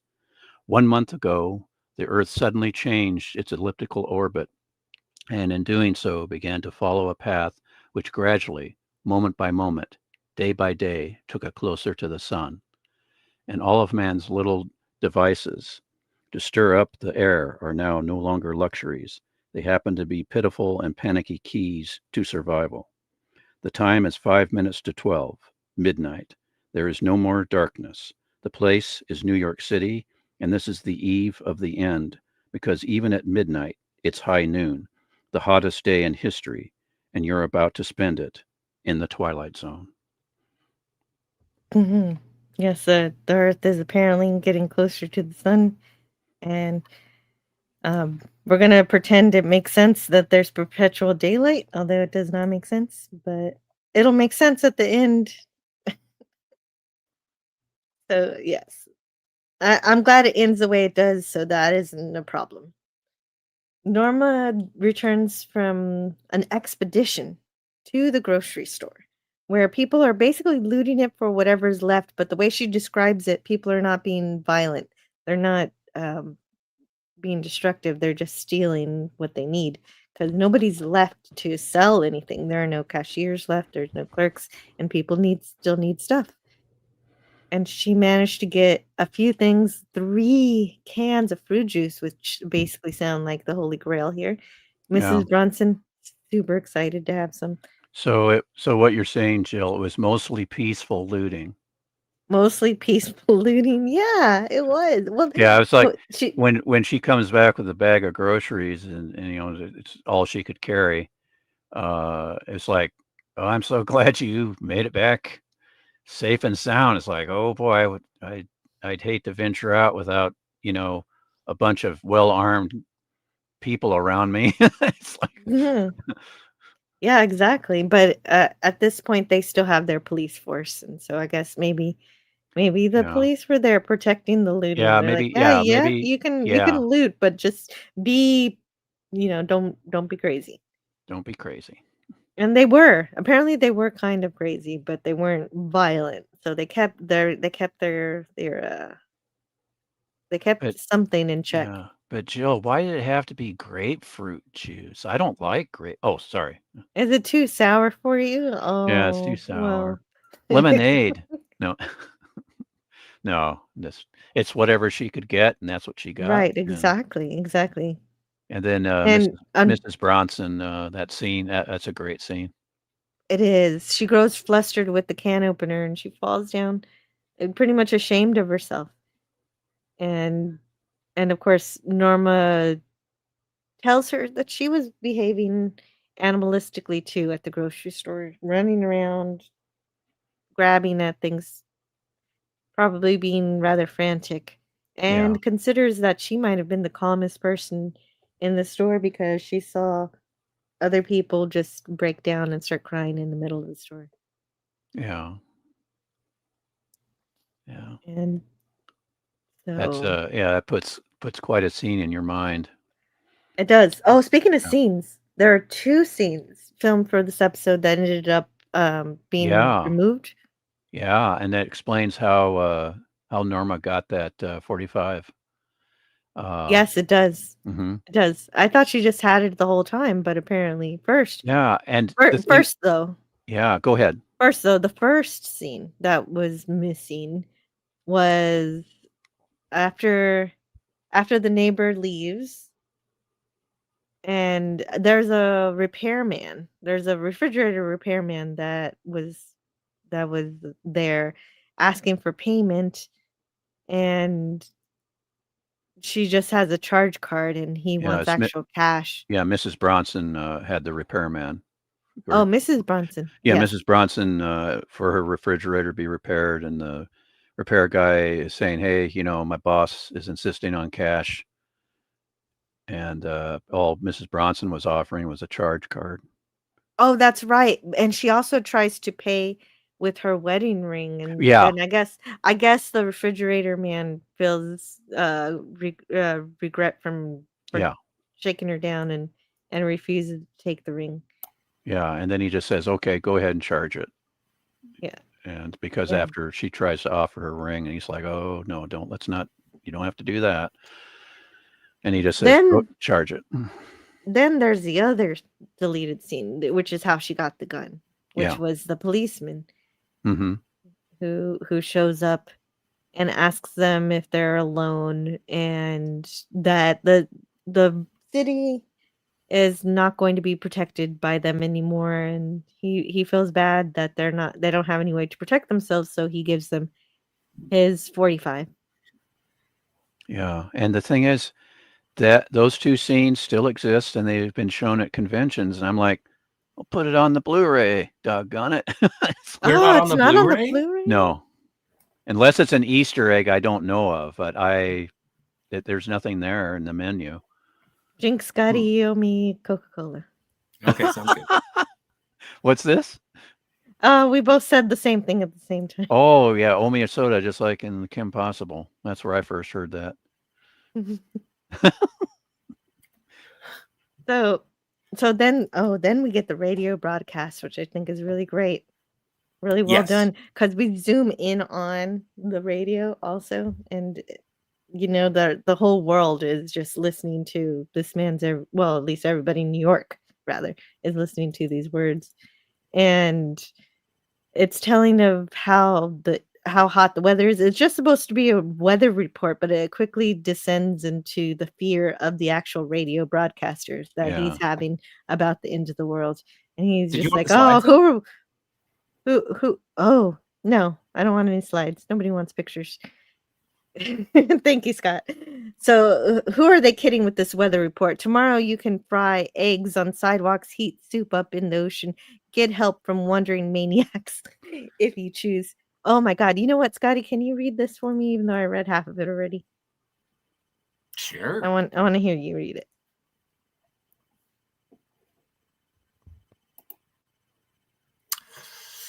Who are they kidding with this weather report?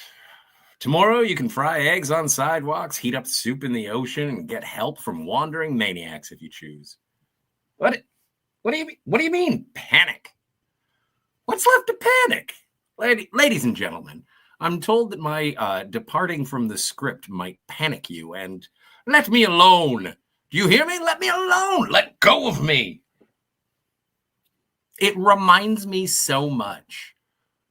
Hearing that, it's awesome. It reminds me of the beginning of Dawn of the Dead, when they're having the television interview with the scientists, and it's like, these people will rise from the dead. They are not your neighbors. They are not your family. They're not your friends. You must destroy the head. And like everybody's panicking and chain smoking and everything like that. And it's just like, I love that chaos. And so I like that there is, aside from, as you mentioned, Jill, it's like a bottle episode where it is just the apartment essentially in the stairway.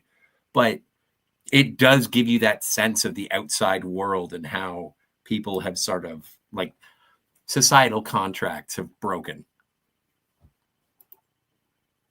Yes, they have. And he's definitely going off script, and he has to be pulled away. And he also talks about, early in the broadcast, he talks about how the police force aren't on call anymore, and that covers up for the deleted scene from Yeah, I earlier. was just going to say, I thought that was in the same sequence where it covers what the scene with the policeman. He's stating the same situation. And it's great just because it's like, today we reached 110 degrees Fahrenheit, and tomorrow it's going to be hot. What? Yeah, It that's is. what he said. Yeah. Hot. It's going to be hot. And it's going to keep getting More hotter. of the Oh, no. same. Really Now, of kidding course- with this weather report, and there Of it is. course, where would I go? I would go to Area 51 in their underground facility. See, I was curious. Oh, about underground. Oh yeah, is they an have a interesting huge choice. underground complex, and that's where I would go. that. I was curious Or, about that in this building, in terms of just Yeah. why don't you go to the basement? Yeah. That's a good point. Basically, when they allow water to be run, fill your bathtub and just lay in it. Just fill it Yeah. with cool water and just lay in the bathtub. Well, given the measly half a gallon she always had in her fridge, it didn't seem like Yeah, they had very much water when they probably did not. get it. Yeah, It probably just dripped out for an hour. yeah, yeah. John the Beagle Okay, Dad says hello. I I'll want to take say that hello. back. Oh, John the Beagle Dad. What's up? Yeah, Hello. yeah. What's up? Is this the one where the painting just melts? Yes, we'll get to that. We'll get Yep. there. Hello to Gorilla's Random Thoughts. WTF, you rehired Scotty. He was never, well, I can't say he was never fired, but he was not fired when you thought he was fired. I've been fired a Well, lot. You get used to it. it's the store's fault for being there. Oh, the store dressed provocatively, so that's why it was looted. Gorilla, what are you doing? You're too silly. Too silly. Phantom Outsider says, very polite, desperate humans. Go figure. Yeah, that's very strange, right? It wasn't like a zombie apocalypse. That part where the news guy cracks should have been accompanied by the song, They're Coming to Take Me Away. To the funny farm. Wrong What? time period. That was later. Oh, I don't No. know that song. Yeah, then. that song came out. No, it wasn't. This is 1961, so it's not, that was later. I don't know the year, but I just know it wasn't 61 when it came out. So. Well, that's such a good point about the basements, but also, why does she fill the glasses to full of fruit juice? She doesn't want to save any of it in the fridge. Yeah, that was a pretty full glass, and it was like, well, how about half a glass? And they had 2 cans put in the fridge. I don't know. Yeah. Yeah, that Yeah, kind of, I that's was what I like, would boy, do. yeah, that's a darn full glass. So it's like, And this is the 60s. Everybody has jars. She could jar it too and make there you it go. last longer. But I'm guessing the only reason she fills it up is maybe for morale, maybe to lift Mrs. Bronson's spirits since she's frightened. Yeah.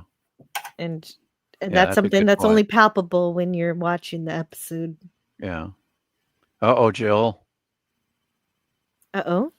Oh, Yeah. the AC went out. Yeah. Yeah. And it was weird because the radio, it sounds like a slowed down record. And it's like, no, the radio don't do that. I thought that was cute. I was like, no, Yeah. it would just cut off. But anyway, yeah. So, yeah. So, also, Mrs. Bronson tries to refuse the fruit juice. This is one of Norma's best lines. Because she feels like she's taking advantage of Norma's hard work raiding the grocery store. And I love Norma's response when Mrs. Bronson says, no, I can't live off you like this. You need it for yourself. And Norma says, Mrs. Bronson, we'll have to start living off each other from now on. And it's just, that was sweet. yeah, she's just a very caring person. And I would, in their place, I'd want to stick around with another person and maybe go back and forth to what they have in their respective apartments, whatever what Mrs. Bronson has in her fridge or, whatever, just kind of, or just pool their resources in one locale. Yeah, that makes sense. Something like that, just, because you don't want to be alone. And I was thinking about this during the episode, is if the building's empty, then they could collect water. Could they collect water from all the empty apartments? I don't know. Yeah, they could put some containers when they start running the whatever interval they have the water going. They could get. Yeah, that's a good point, Bill. And I think that's part of it, is that what makes this episode compelling is that we have that instinct. The survival instinct is something that's deeply embedded, and it makes you think about what you would do in this situation. And Phantom Outsider says, coming to take me away was 1966, but it's sci-fi. We can roll with it. We can roll with it.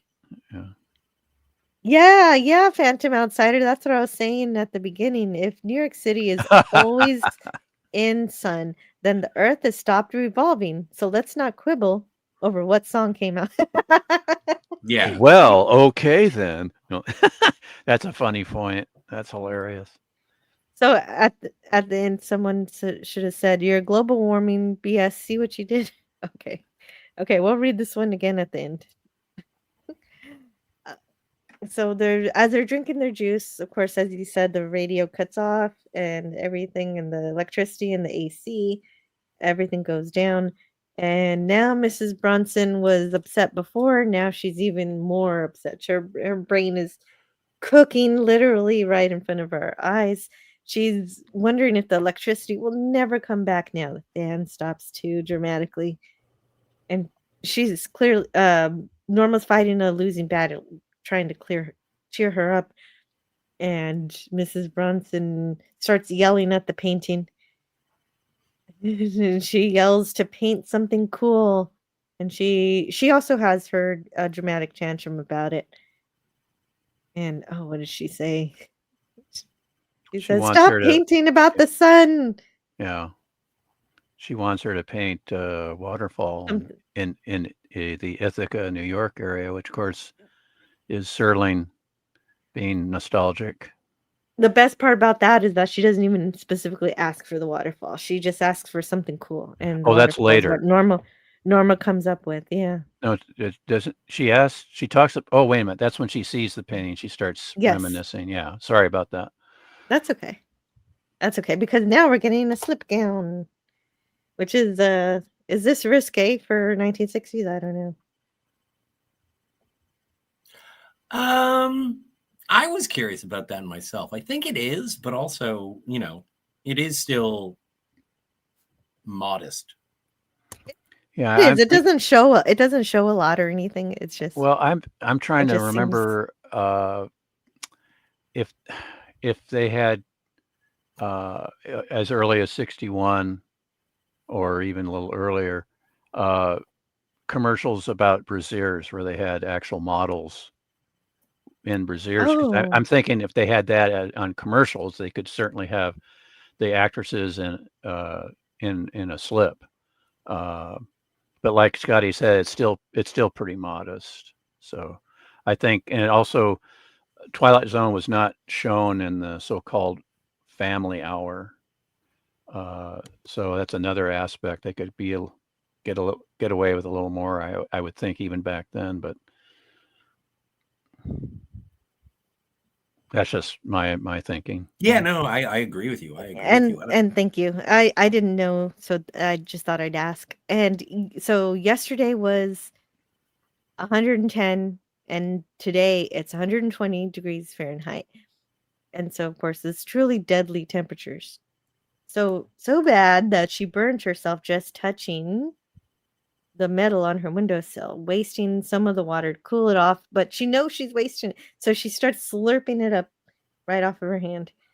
Yeah, that's later. There's a continuity error involving the window. And okay. Because when Mrs. Bronson goes up to it, there's no reaction to the windowsill being super hot.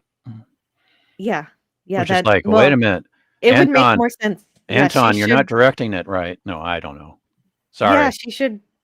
Yeah, she should be burning. She should. That should have burned her, at least a little. Yeah, I guess that's just a minor quibble, and I will stop talking about quibbles. But that's okay. No, it would make sense. Quibble. I can understand they don't want to show her face melting off or anything, but at least a little redness, would have been good. Black and white version of redness. And so, this is where Tony Leader talks about the set not having air conditioning and how they shot in the summer. And he said, so it was hot enough to give you the initial feeling. I remember there were a couple of scenes in which I asked the electrical grip to add heat. Not so much heat that it would show on the film, but heat that we would feel on set. It made us distinctly uncomfortable, but I think it helped us develop the feeling that we had of heat. I didn't do that throughout, though, because its effects would have been lost eventually. we would have Yeah. just been plain simply miserable and angry with each Yeah. other Yeah. I'm for pretty being sure. involved in this thing. Yeah. I'm pretty sure he had the heat up when Lois screams. I don't know. That's just one scene. I go, yeah, I'm pretty sure that was pretty intense. So It was. but maybe not. Maybe. Well, it's a good question. So Mhm. she's still good enough to go check on her neighbor. As you said, she's very caring. Mrs. Bronson's claims she's okay. And they start hearing some sounds and the fire exit door open. So here's your intruder, Stone Racket. Oh So no. they run back to Norma's apartment and they lock the door. The man wants her to open up and be friendly. So Yeah. Norma grabs a gun to defend herself. Yeah. It's knock knock and trick or treat. Trick or treat for Treat. UNICEF. She warns him to leave because she has a gun, and he pretends like he's leaving. And Mrs. Bronson trusts him and opens the door. Oh no. Ah! And he strides to her very quickly, sure that she isn't going to fire. And sure enough, she doesn't. And he gets the gun. So thanks, Mrs. Bronson. Thanks a lot. Oh. But this is our moment of humanity in this little tale here. Yeah, it's Serling turns the tables on our. He subverts our expectations. He does. In He a does. very He thinks, interesting way because I'm sorry, Jill. no, you're okay. But you're right. He's there to incite fear and amplify it, and you think that he's gonna just expressly just raid everything they've got. But all he does is, well, he is kind of a jerk. I mean, he drinks the water and breaks the glass, but after Yeah, he he's breaks it. It's fulfilled, like after he's fulfilled his need, he calms back down and stares at the paintings. He's brought back to his humanity. And those paintings remind him of his wife, who was also an artist. And so he's brought back to his normal decency, and he's upset about his wife and his baby son that he lost to the heat. Yes. Which And I so find to be probably the most, out of this episode, the most disturbing thing. Where it's just, he says, it's like, oh, she couldn't take the heat. She was fragile. The baby didn't last an hour. And I was like, what? yeah. So when that happens, and it's like, and then she followed shortly after. I'm a decent person. I'm a good man. And I was just like, holy moly. Because when this guy showed up, I was like, I don't know the actor. Didn't recognize him for anything. But because he is such, like, I don't know, let's say he's built like an oak tree and he was presented as a threat. And then he breaks down and it's just like he's lost everything. And it's not like this is going to help. He doesn't want to rape and pillage. He wants to, he wanted the water. He wanted to be authoritative. And then he realizes what he's done. And so it is, as you mentioned, Jill, like the moment of humanity where he's just like, what have we become? Yeah, and he says, please forgive me. Why doesn't it end? Why don't we just burn up?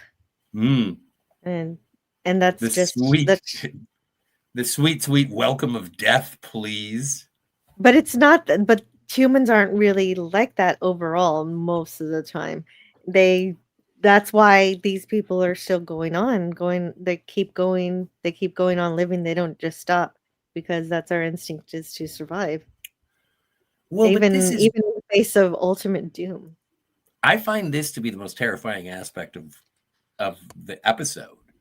Is it's something that I fear ever since I was a young boy picking up a Superman comic, and it's like, what would it be like to live on Krypton?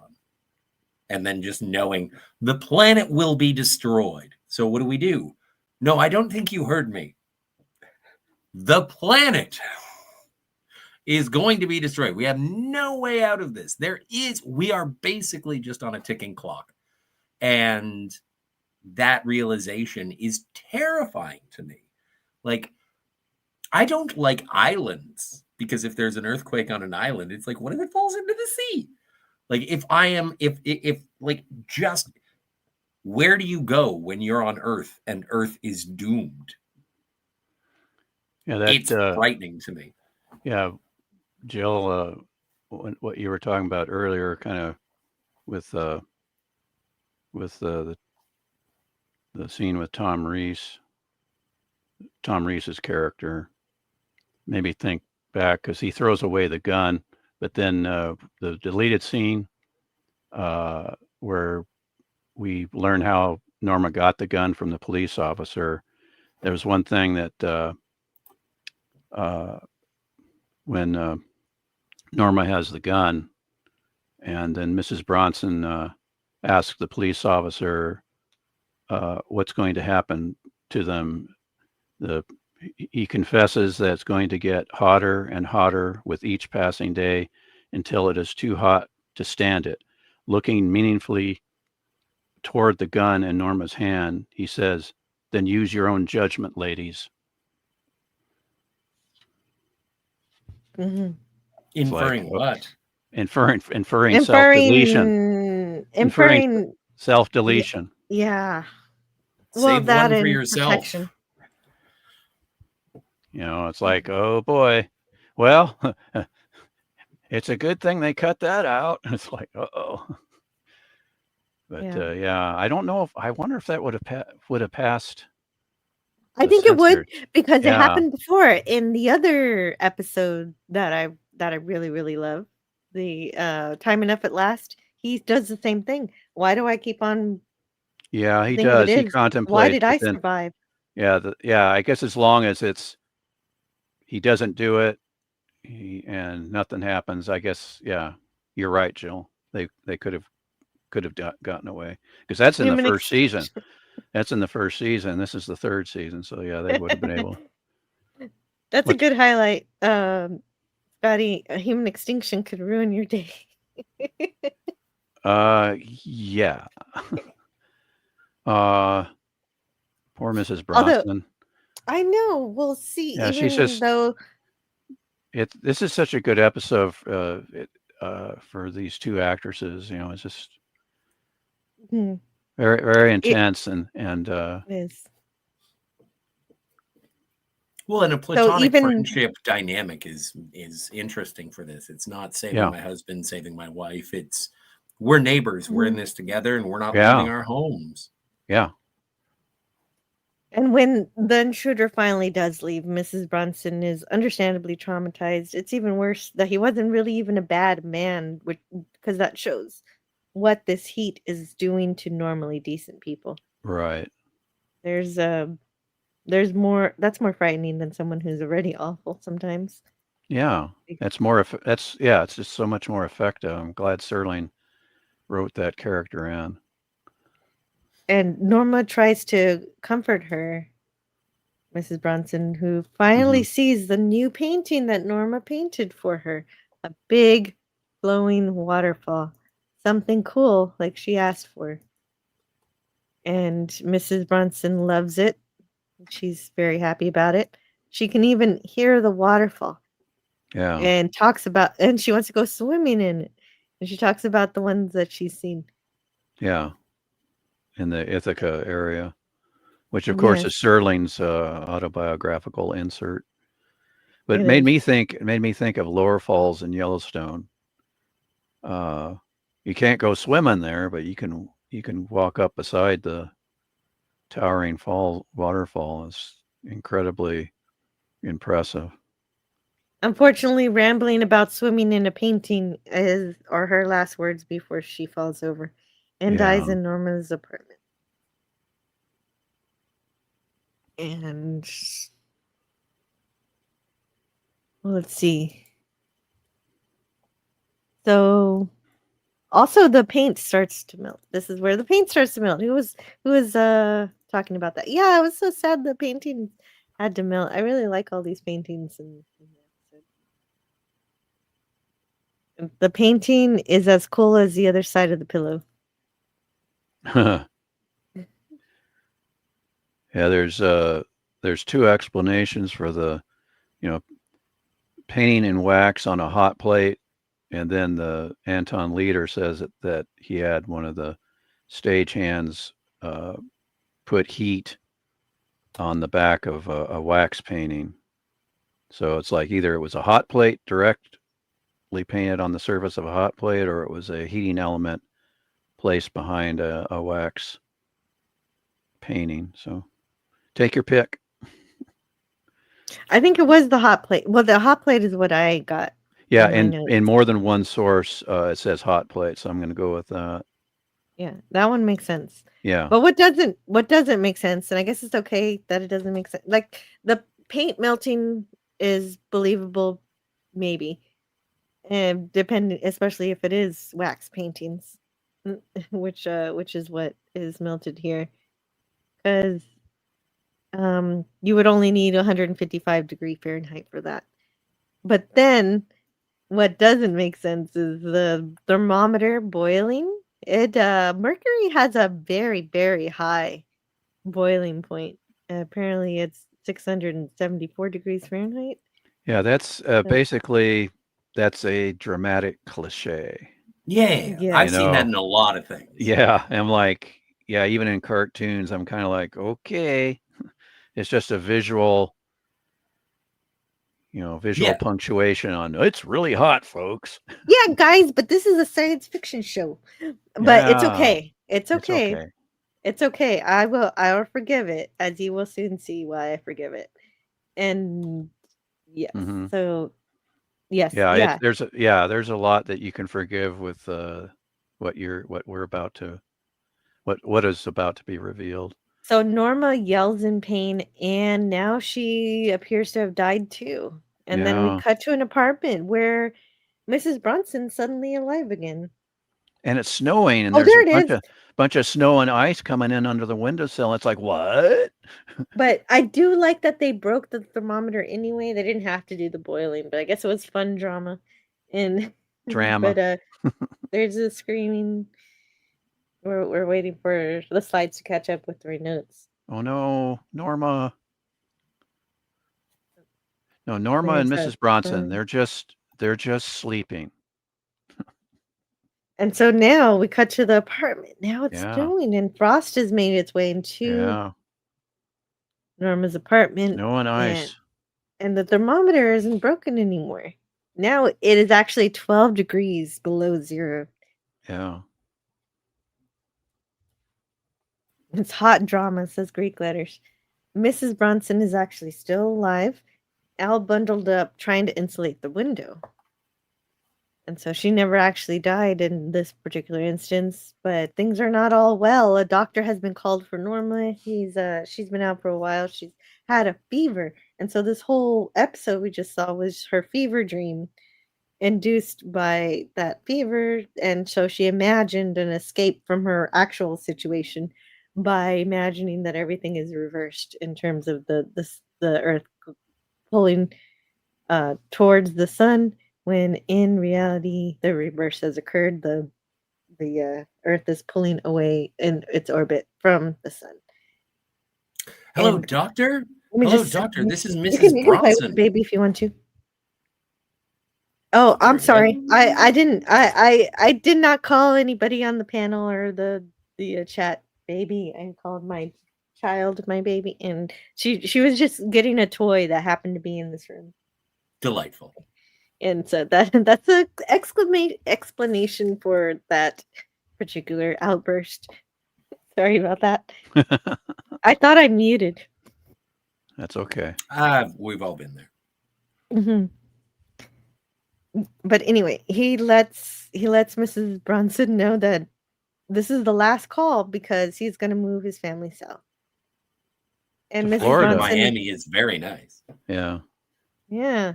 Mrs. Bronson explains the difference here.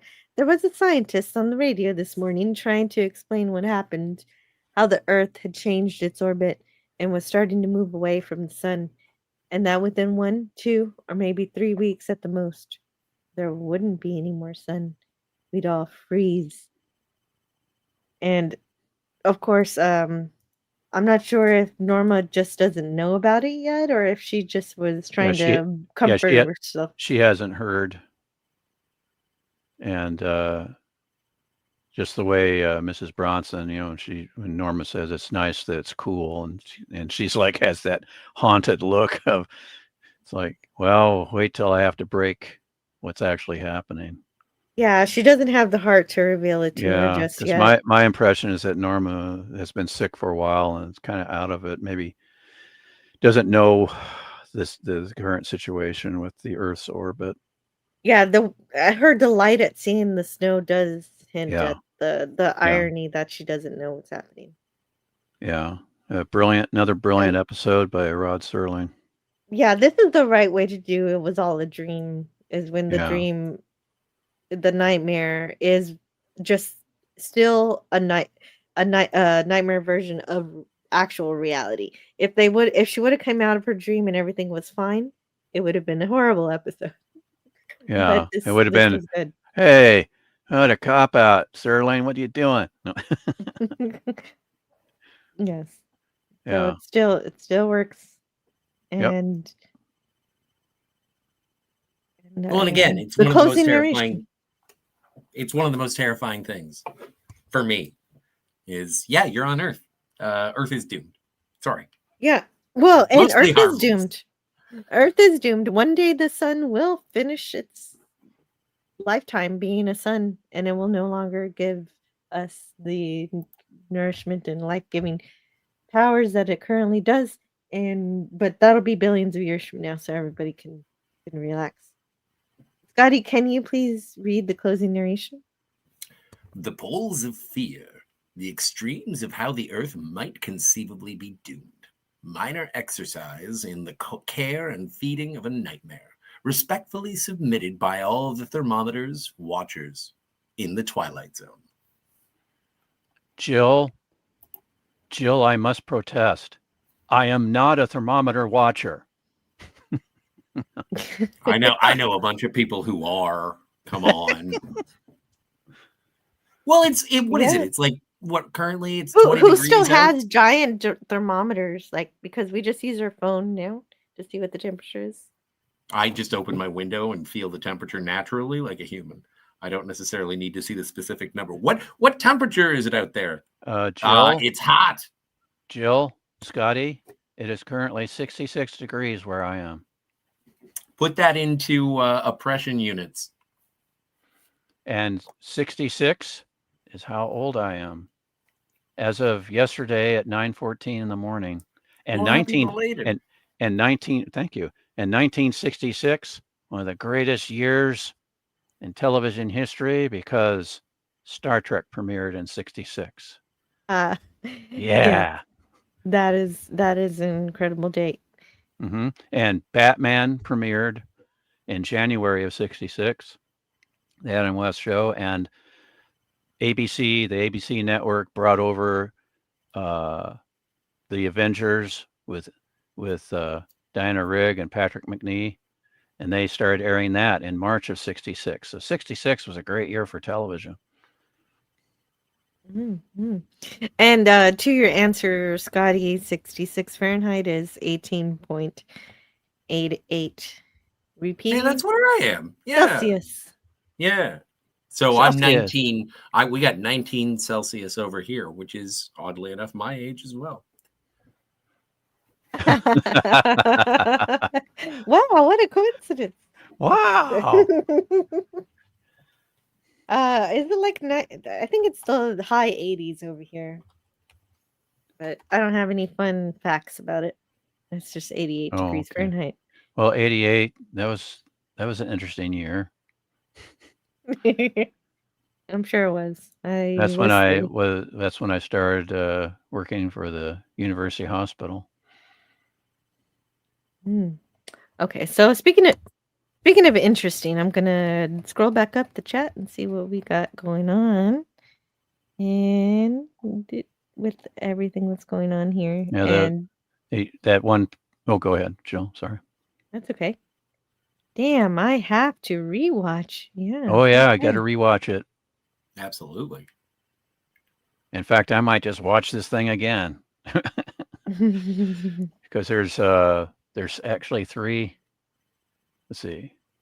Oh, there's two commentary tracks, Ooh. and I listened to them both. One with Lois Nettleton, except unfortunately, it's like, oh, it's so good to see this after so many years. You know, it's like, well, please watch it and then take notes and then do your commentary. Then and it's like, uh-oh. So it's a lot of she hadn't seen it for a long time, but she does have some little anecdotes, but she still enjoys people coming up to her. Now she recorded that in 2001, but she still had people coming up to her and saying, "I just saw your episode of Twilight Zone." You know, but I think it was an episode, or no, it wasn't an episode. It was the Val Kilmer movie, The Saint. And he starts off the commentary saying, "Well, I haven't seen this since the premiere. I hope you've seen it recently because you just jumped into the commentary. You're a very strange person." oh, Val Kilmer says that. Yeah. He's just like, I don't know why you didn't watch the movie before you watch the commentary, but thank you for being here. I like Okay. speaking of the Saint, it made me think of Roger Moore and Roger Moore's commentaries for some of the Persuader episodes, and then some of the Bond his Bond movies are really good. He's very pleasant to Oh listen yeah. to. Yeah, he's very. The thing is, you know, he's a very kind, caring man, and he always kind of, oh, playing Bond, you know, that's really made me uncomfortable. It's like, dude, you're an actor. It's a part. Deal with it. We know it's not really you. You're not really that way. You're not a ruthless killer. Oh yeah, but then you gotta watch a Schwarzenegger commentary because he's like, and this is where I attack them and I throw the thing and I say, let off some steam, Bennett. Oh, Well, Yeah. oh yeah, you listened to commentary of this one, didn't you? Yeah. Was Yes, with and Lois. you Yeah, that's where all my Lois information was coming from, the commentary, because nice. she Okay. yeah, she enjoyed both this episode and her night gallery segment. And as I said, you know, she was drawn to Serling. She really enjoyed the script for the Midnight Sun, and she had a caring director that let her and the other actress just lived the parts, as she put it, because Yeah, they did. she is a method actor from the Actors Studio, of course, from New York. But yeah, this is one of her early television performances, and she did have a name amongst the Hollywood producers, but she never really had a breakout role. Yeah, that's too But bad because she's yeah, very good. she's very good. She pops up in, you know, like in The Fugitive, Route 66, and the westerns of the day, and a lot of other TV shows. So she was a constant presence for a lot of television productions. But she again was one of those actresses that preferred the stage. Gotcha. But Well, yeah, sometimes that's a good thing too. but That's good. I It's liked hearing refreshing. her say how she enjoyed people still coming up to her, even though, you know, she said, well, this is, you know, I did this episode 40 years ago, with people coming up saying, I just saw your Twilight Zone episode, because she says it's being played all the time around the globe. And Sometimes, yeah, but new people will she watch was old stuff. yeah, she was Mhm. proud to be part of a classic series. And Yeah, that so makes sense. she's very very happy that this is such a memorable episode for so many people. Mhm. and Yeah, she But did yeah, win. me being one of them. yeah, And she yeah, oh, go ahead, Scotty. she did win 2 Emmys. Uh, Yeah, she won for playing Susan B. Anthony in The American Woman: Profiles in Courage in 1977. uh-huh. and 2 Emmys during her career, and the second for A Gun for Mandy in 1983, an Oh, episode of the religious anthology Insight. She received oh, an award nomination for Outstanding Guest Actress oh, in okay. Golden Girls. Oh, Oh. interesting. Okay, Yeah, that's yeah. cool. She deserved a lot more recognition because she's just. I've never seen her do a poor performance, and she's always invested, very convincing, just a very, very, very good actress. All the stuff I haven't seen, I'm not an expert on her career, but all the stuff that I've seen her in, uh, especially growing up in the '60s and '70s, she was always really effective. Well, it just shows an incredible range as well, going Oh from yeah, Susan B. Anthony to I was a yeah, guest star on the Golden Girls, and yeah, I both had definitely, accolades. yeah. yeah, I You definitely guys, appreciated her in this episode, even though I haven't seen much from her. Absolutely. But I'm yeah, sure yeah. I trust your knowledge and what you have seen. Yeah, Oh, strictly she's research. really effective, and it's a it's an unforgettable episode, story segment of Night Gallery. I will Oh, I never gotta see that one I will too. never leave you ever. And Oh no, it co-stars your heartthrob from Planet Earth, Jill, John Saxon. John Oh, Saxon is no everybody's way. heartthrob. No, I was just kidding, Jill. But yeah, John Saxon is in it, and oh, trying to think of the other actor, um, And that Heather it's plays not Langenkamp. her husband. But anyway, yeah, you got. mm, I'm not going to say anything more, but I it's a do like it's a Planet Earth though. it's a really creepy episode of Night Gallery. Very effective. Yes. Yeah, I'll check that one out soon. Yeah, it was written, or excuse me, it's based on a short story, and the adaptation was done by the Night Gallery's producer Jack Laird, So, and I think it was directed by Hosted Hostel mhm. Hosted Wells, I think. I'll look that up. Gavin Blackburn, he's got a request here. He says it's not fair. Not fair. That's not fair. That's not fair at all. There was time now. Ugh. Oh my. Thank you, Gavin. Yeah, it's just like, come on, you know where you kept your spare glasses? No, Yeah, yeah, who doesn't have a spare pair of glasses? But I yeah, guess it's it would be in his house, which is now crumbled. And how yeah does the he get to it? yeah the other actor is Royal Dano. Plays her husband Owen in that segment of Night Gallery with Lois Nettleton. Oh, there you go. I will never leave you ever. Yeah, Dun dun Phantom dun dun. Outsider says the reason he said it wasn't fair now he can't see, so now he can read or find the gun. Yeah, yeah, the finding the gun part, that was the dark aspect of that. Is that he I can't. I don't buy it, Jill. I don't buy it. He can read. He just has to hold the book really close. No, no. That's why Sorry. they had those scenes where he took off his glasses and everything was shot, Yeah, and it was just a you got to experience right, his level of blindness. right. He was not just a normal person who wore Yeah, glasses.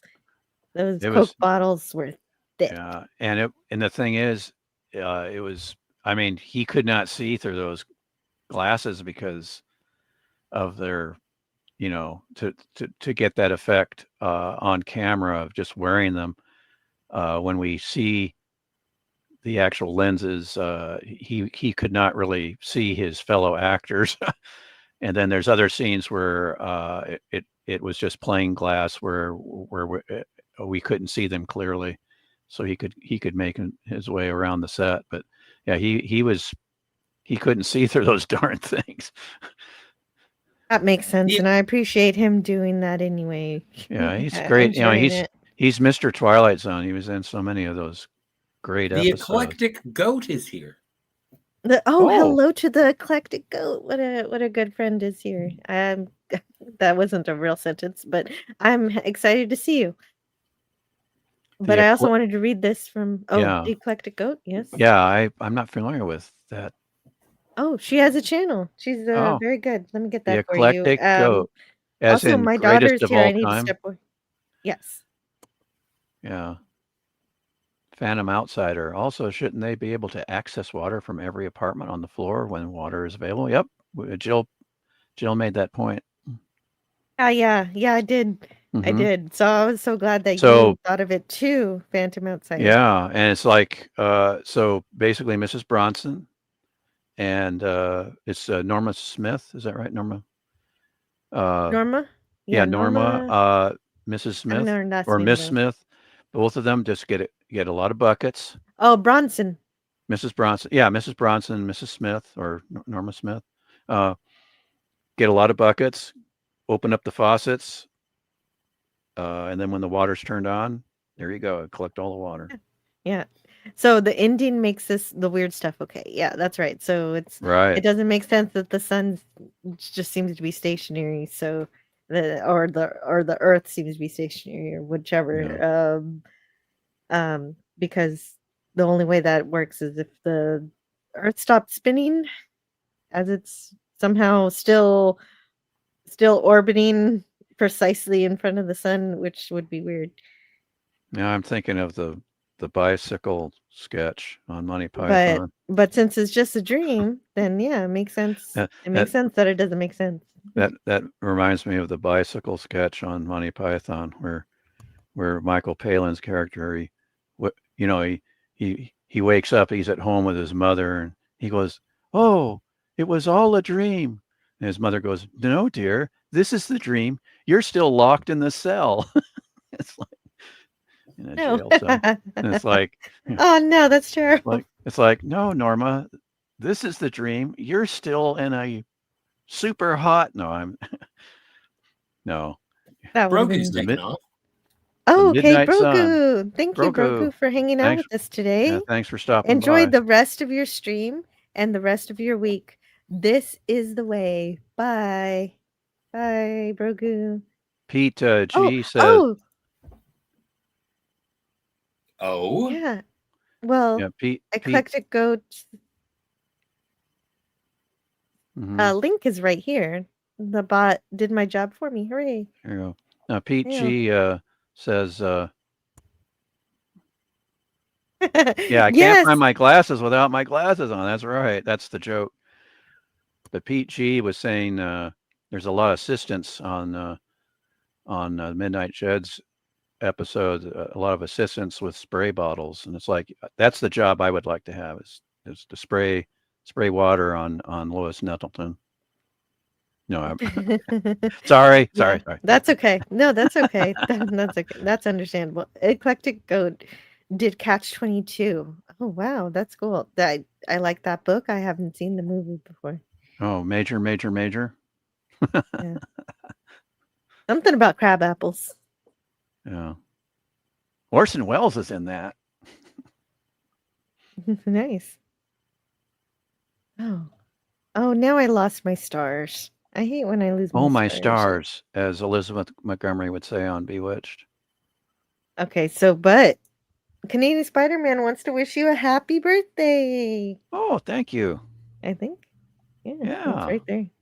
It's a little belated, but hey, Yeah, well, it's just yesterday. It's close enough. just as yesterday. That's right. But I was Scotty. I was born on a Tuesday.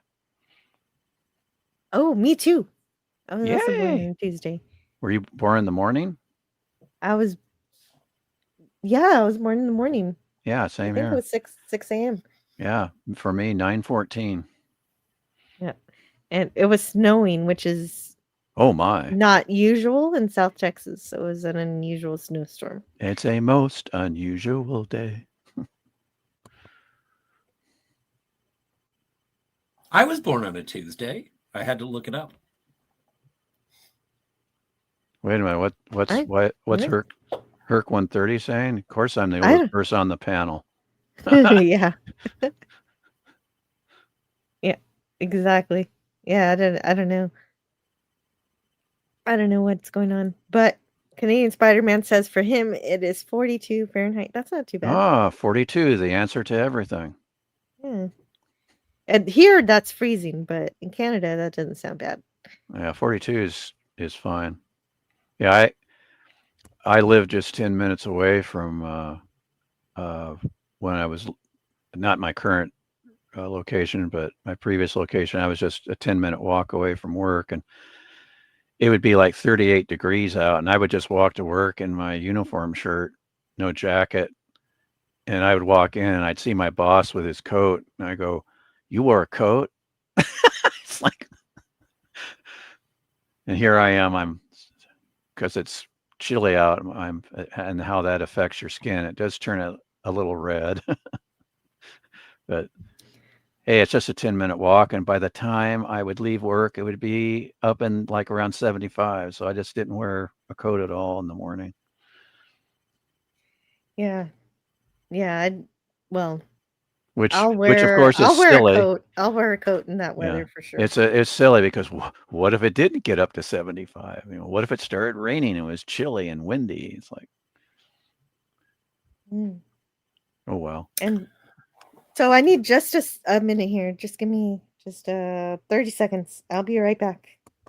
We'll be Oh, right sure, back sure. after a word from our sponsor. They're coming to take me away, haha. They're coming to take me away, haha. To the funny farm where life is always joyous. Or some Yes. such. That was as close as I could get to paraphrasing. Yeah, I remember that song. It's a great song. It's a good song. Although my favorite Wait, part about what's that that song? song is the fact that on the flip side of that song, it's the same song, but in reverse. So, You mean on the original 45 release? on the original 45, yeah, they're coming to take me away is goodness. forward, and on the flip, they're coming to take me away is in reverse. So you can absolutely, and I think I have no facts to back this up. I think there are actually parts of the forward running song that are backwards, so it does actually provide some coherence on the B side. Well, I'm glad I learned about that song today. I'm not sure how, but I'm glad it happened because Well, it was because of the radio guy cracking. What do you mean? Oh, the radio What do you guy. mean panic? Right. What's left to panic? We're all gonna die. Yeah, if they haven't panicked already, what are they doing? Wasn't it? Oh, yeah. The poles of fear, the extremes of how the earth might conceivably be doomed. Oh, that's not happy. Let's talk happy stuff. No. Yeah. Oh, right. Yeah. But well, I hope you guys enjoyed both of these really, really happy. Wait a minute. Yeah, uplifting episodes. Yeah. No. Rod these Serling at his soft, sentimental best, right? No. But even if you think about the broadcast order of these episodes, are we doing broadcast order, Jill? Yeah. I forget. Yep. Yes, we're doing broadcast. And so when that happened, like, let's look at the last four. Outlaw is killed, exacts his revenge from beyond the grave. Then Will Robinson murders a town. Then, hey everybody, it's the Holocaust. Then, well, the earth is doomed. Was Rod Serling going through a divorce or something? Like, why was he just pounding out awful after? And I don't mean awful in terms of non-proficient storytelling. I mean, it was just like, this will make you not sleep. This will make you a bit of misery, a bit of but it wasn't. The three out of the four, the one, the grave was an adaptation by another author, but Serling did the following three, two of course originals, and then one the adaptation of Jerome Bixby's "It's a Good Life" short story. But it's like it's a five good thing he did. Yeah, it's four episodes of You Might As Well Die. It's hey, it's an anthology, and we'll get to a comic episode eventually, right, Jill? Eventually, we have to at this rate. Yeah. Just Yeah. Well, spoiler, in a few episodes we'll be with speaking of Buster which, Keaton, Scotty. Oh Buster my. Keaton. speaking of which, Yeah. we should talk about the episodes that are coming up next. Oh yeah, do I your forgot. previews, Jill. Yeah, I And forgot then to after get them. that, we better get the poll. Yes, after that we'll get the poll, and I have to make a admission that I forgot to get the previews. So I'm gonna go to the website where I get the previews and Ooh. read it from there. Yeah, cool. So Yeah, we're it's going if you get the to Blu-ray set, you get all those previews. in video form. Yeah, and you get, and then you get an advertisement for another CBS series or a public service announcement. Oh yeah, I After that, like it when the it's commercials just show up. Those are well, fun. it's yeah. I mean, for the other, like you'll see a riveting Twilight Zone, and then it does the announcer goes, you know, we'll be back, and Rod Serling will tell us about next week's episode, and then does the preview, and then the end credits, and then it has a ad for like, you know, stay tuned for the Danny Thomas show, or you know, make room for Daddy, and then remember to watch Gunsmoke. You know, it's like, and then they'll have some cool public service announcements. Like the one after the good, It's a Good Life. It was a public service announcement about worshiping at your local church or synagogue. So it's like, okay, irony. Yeah, that's true. Sometimes it's not just a commercial. Sometimes they say, "Hey, donate to this Yeah, or that."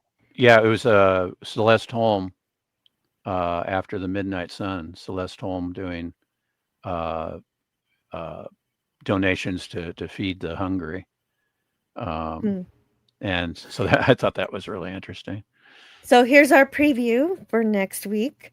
Next week, we move back in time, back to 1863.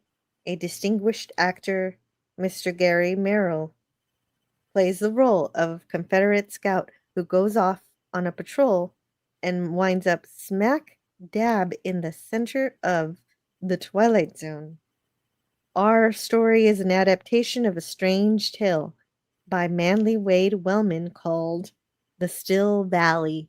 This one is for Civil War buffs and the students of the occult. I hope you're around to take a look at it. Oh yeah, no, America doesn't like the occult. Let's let's see what's we're also going to cover another episode also next week.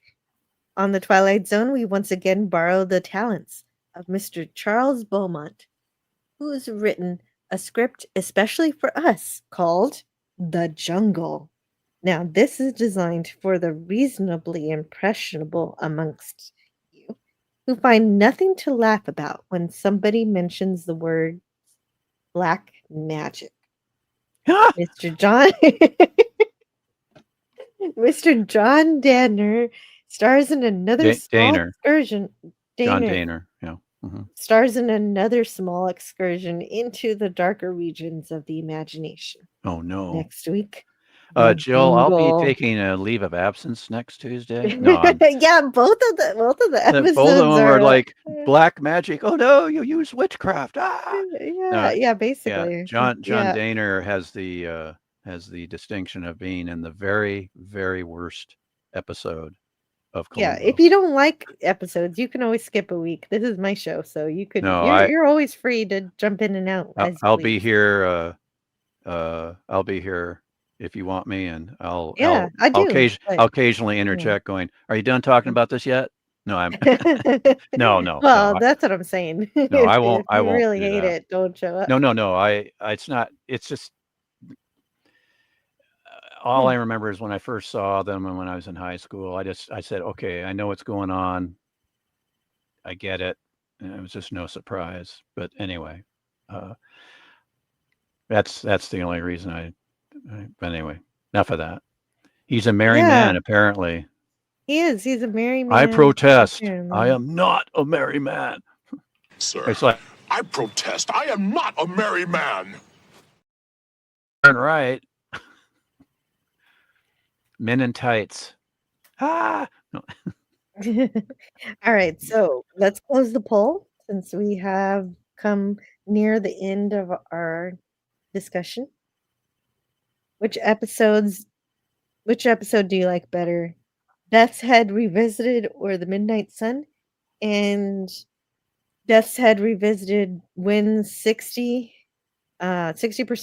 over Midnight Sun's 40%, with a total of 20 votes today. Thank you, Yeah. everyone who participated. Mm-hmm. And Yeah, I voted for The Midnight Sun. yeah, I would too. But I can understand voting for Death's Head Yeah, Revisited. that's a powerful episode. Scotty, did you vote?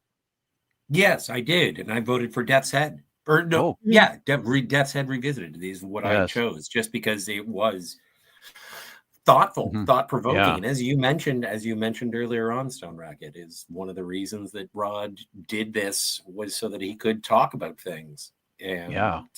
And have them under that sort of not protection, but under that safety net of Yeah. fantasy and science fiction. And for 1962, this is one of those things where it's like, okay, yeah, no, let's deal with the atrocities. And then with Midnight Sun, I really appreciated the science fiction terror of being trapped on Earth with, as Rod Serling said, the extremes of two poles, too hot, too cold, one way it's going to get you or the other. And so I like them both, but I think the more powerful one for me in these two is Death's Head Revisited. Yeah. Yeah. Definitely. And it makes sense to pick the one that Stone Racket says should have gotten an Emmy. Yeah. But yeah, well, gosh, both of them deserve Emmys. Yeah. I mean, the second one. But yeah, the Death's Head Revisited. Yeah, there's for writing, for directing, and for acting. I mean, it should have been one of the top ones. I mean, Rod Serling did win. I think he won 3 Emmys in a row for Twilight Zone for writing, if I'm not mistaken. But it's funny, with Death's Head Revisited is a play on Brideshead Revisited. Oh, it is. I didn't know that. Yeah, it was stated in one of the books. I was like, oh yeah. Okay. Yeah. That's like, odd. oh, okay. I don't know what that is. That's a British. British stuff. Does it have anything to do with the episode at all? Oh no. It's just the title, Brideshead Okay. Revisited. It's a. I have no. All I know is it's a novel and it's a series or something. Sorry, I don't know much about it, but I recognize the title. I thought, oh yeah, it's right. That is a play on that title. That's where Rod got it. Mm. I don't think the British are too happy about that, but like, they're never happy. They're never happy. Like, how dare Mr. Serling take a play on one of our classics or whatever. Hey, my second most large, the second most big listeners of my channel are from the UK. I don't know how to phrase that properly. And for that, I apologize. Yeah. The opinions expressed by Scotty R37 are not reflective of Anti-Derivative Joe. Yes, and the same with Stone Racket's opinion. And just remember, Stone Racket is one crazy cat, so don't listen to him. No. Bingo. No, I love the British. They're our cousins. I've got quite on my mother's side, I've mentioned this before, but I'm a blood relation of the real Sherlock Holmes, which was Dr. Joseph Bell, which was Sir Arthur Conan Doyle's mentor. So I'm related to the famous Bell family, the British family of. There's a lot of surgeons in that family. So. Oh, PG knows about it. It's a memoir of Edwardian gay romance. Edwardian gay romance. I didn't know about that. Okay. Does he mean And joyful? that's what I would assume. If it's Edwardian, Is it Edward? no, but there is a transition in terms of the vernacular of what gay means, and Right. so I don't know if it's Yeah. same sex sexy time. PG's making jokes in the chat. The hungry are easy to defeat. They are weak from hunger, after all. Okay.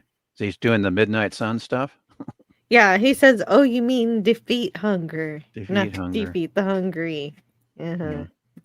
Greek Letters Larson says, "Okay, show's over, folks. Tune in next week for some more uplifting, hopeful stories from the Twilight Zone.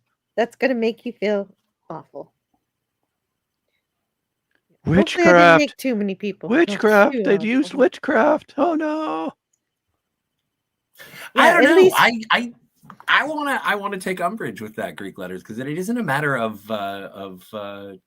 making you feel awful. I think that there is something about ideas bristling up against you, being confronted with something that you didn't think about. And if there is anything that the Twilight Zone does, I woke up this morning and I was like, okay, I know I have to do this. I know I have to do this. And I know I have to go to the Twilight Zone. And so I go to the Twilight Zone and I was like, Holocaust. All right, I guess. I was confronted with that. And then I'm like, absolute destruction of the earth. And I didn't know I was going to be confronted with that. And so while it can unsettle you, doesn't make me feel awful, opens different neurons in my brain that unleashes new possibilities that I didn't even think were there. And I just get to think about them and also be comforted by the reality while the fiction exists to say, you ever think of this? I didn't think so. Well, and something that really bothers you is sometimes more important to talk about than things that are easier to talk about. Yeah, Scotty, so you just watched them this morning for the first time? For the first time seeing both of those? I vaguely remember Midnight Sun, but I can't say for sure. It's like, when did you see it? And I was like, in my past. Sometime. Ever somewhere. It was on a TV, I think. So, yeah. I had seen both of them, and the only reason I know that is because of that last quote where your last judgment will be from God, and that is in my memory. So I remember that. That's a great closing line. Well, speaking of closing lines. Yeah. Yeah, we're coming up on our closing line. No. And we've got, thanks all, says Pete G. Thank you, Scotty. Thank you, Stone Racket, for joining me in the Twilight Zone.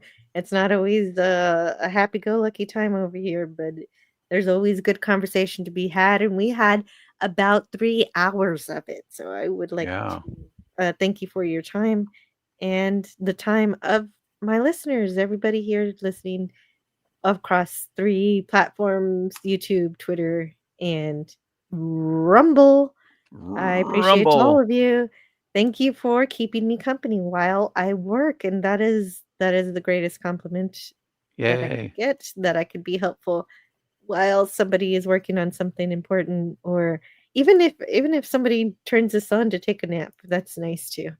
I think that's always the greatest thing. It means something. My husband's always fallen asleep to YouTubers, and I'm like, why don't you fall asleep to me? But he's like, he lives with me, so he doesn't watch my stuff, but he falls asleep to others, and so it's a compliment.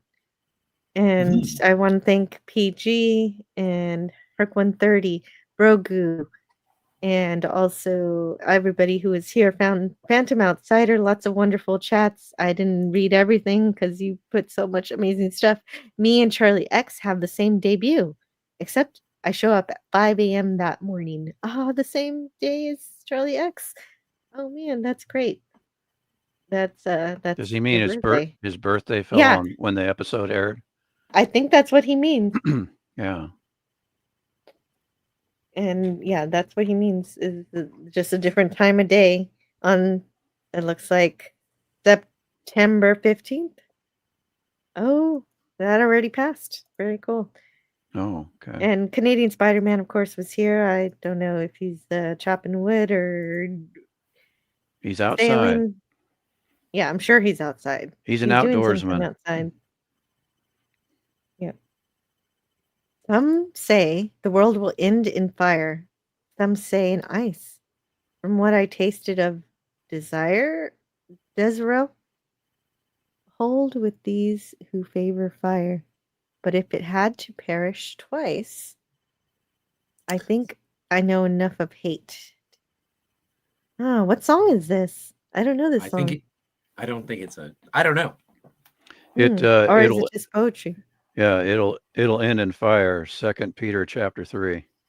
Oh, that's what song it is. It's the Bible. No. I'm Hmm? saying it. Don't know what Pete G is referring to, but I'm referring to scripture. Everything will end in fire. Read 2 Peter chapter 3. Mhm. And It's like Ken there, Ham of Answers in Genesis. He says, "Oh, we Christians believe in the Big Bang as well, but the Big Bang for us is still coming." 2 Peter chapter 3. Mhm. and the odd thing of that is some scientists think it's all going to go backwards or whatever. I don't know. There's lots of different theories about all the beginnings and the end of the universe. Gorilla's Random Thoughts and John the Beagle Dad, thank you for being here. And let's see, just a few more and then we'll go. Rob Wright, yeah, Rob Wright, Gen X Pop Culture. And glad you were around. And thank you to everyone that I missed. I know I'm going to miss a couple because I'm not going to scroll all the way to the top. But wait a minute. I think I am already almost at the top. Sigvaldison. Thank you. Jedi Siggy. Master. Jedi Master. Yeah. Yeah, absolutely. Good to see you. And Kimberly and Knight. Mild name change. And Matt And G. Snortopoopas was here way at the beginning. Yeah, Snortopoopas. Hello. Yeah, he was one of the first to say hello. Yeah. And that's the show today. I hope you guys enjoyed. Wait, hold on. Can I say that for this episode? Enjoyed the conversation. Yeah, even thank if you. it was difficult stuff. Thank you Yeah, for but hanging with us. It was a good conversation, and thank you for having me, Jill. Mhm. Yes. And I'm sorry for being here, everyone else. No, what are you talking about? I'm kidding. I'm being today. self-deprecating. Self-deprecating. okay. Yeah, Scotty, you were rehired, so there you go.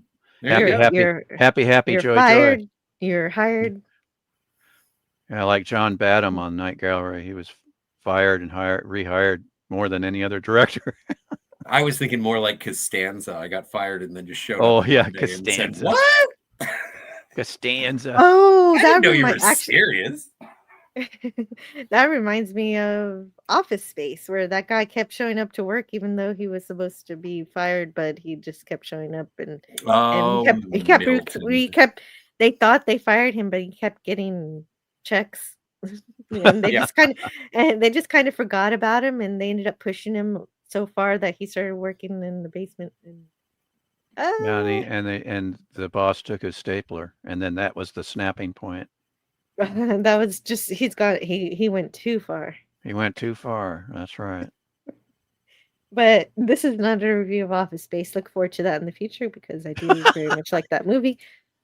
But for now, I'll talk to you guys later. Feels good to be a gangster.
unlearnable.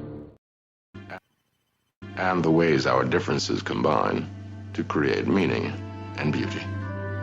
It has always been easier to destroy than to create. May we together become greater than the sum of both of us. Well, now you have something new to think about. Carry on. All right, move along. Done. Stop it. Get off of the things. Go outside. Get some food. It's like, you know, it's a time of day where you live. Go do something. Shut up, Snoopy. I don't care. You smoke too much. Let's go. Let's go adventure. Let's go explore. I'll see you in the future.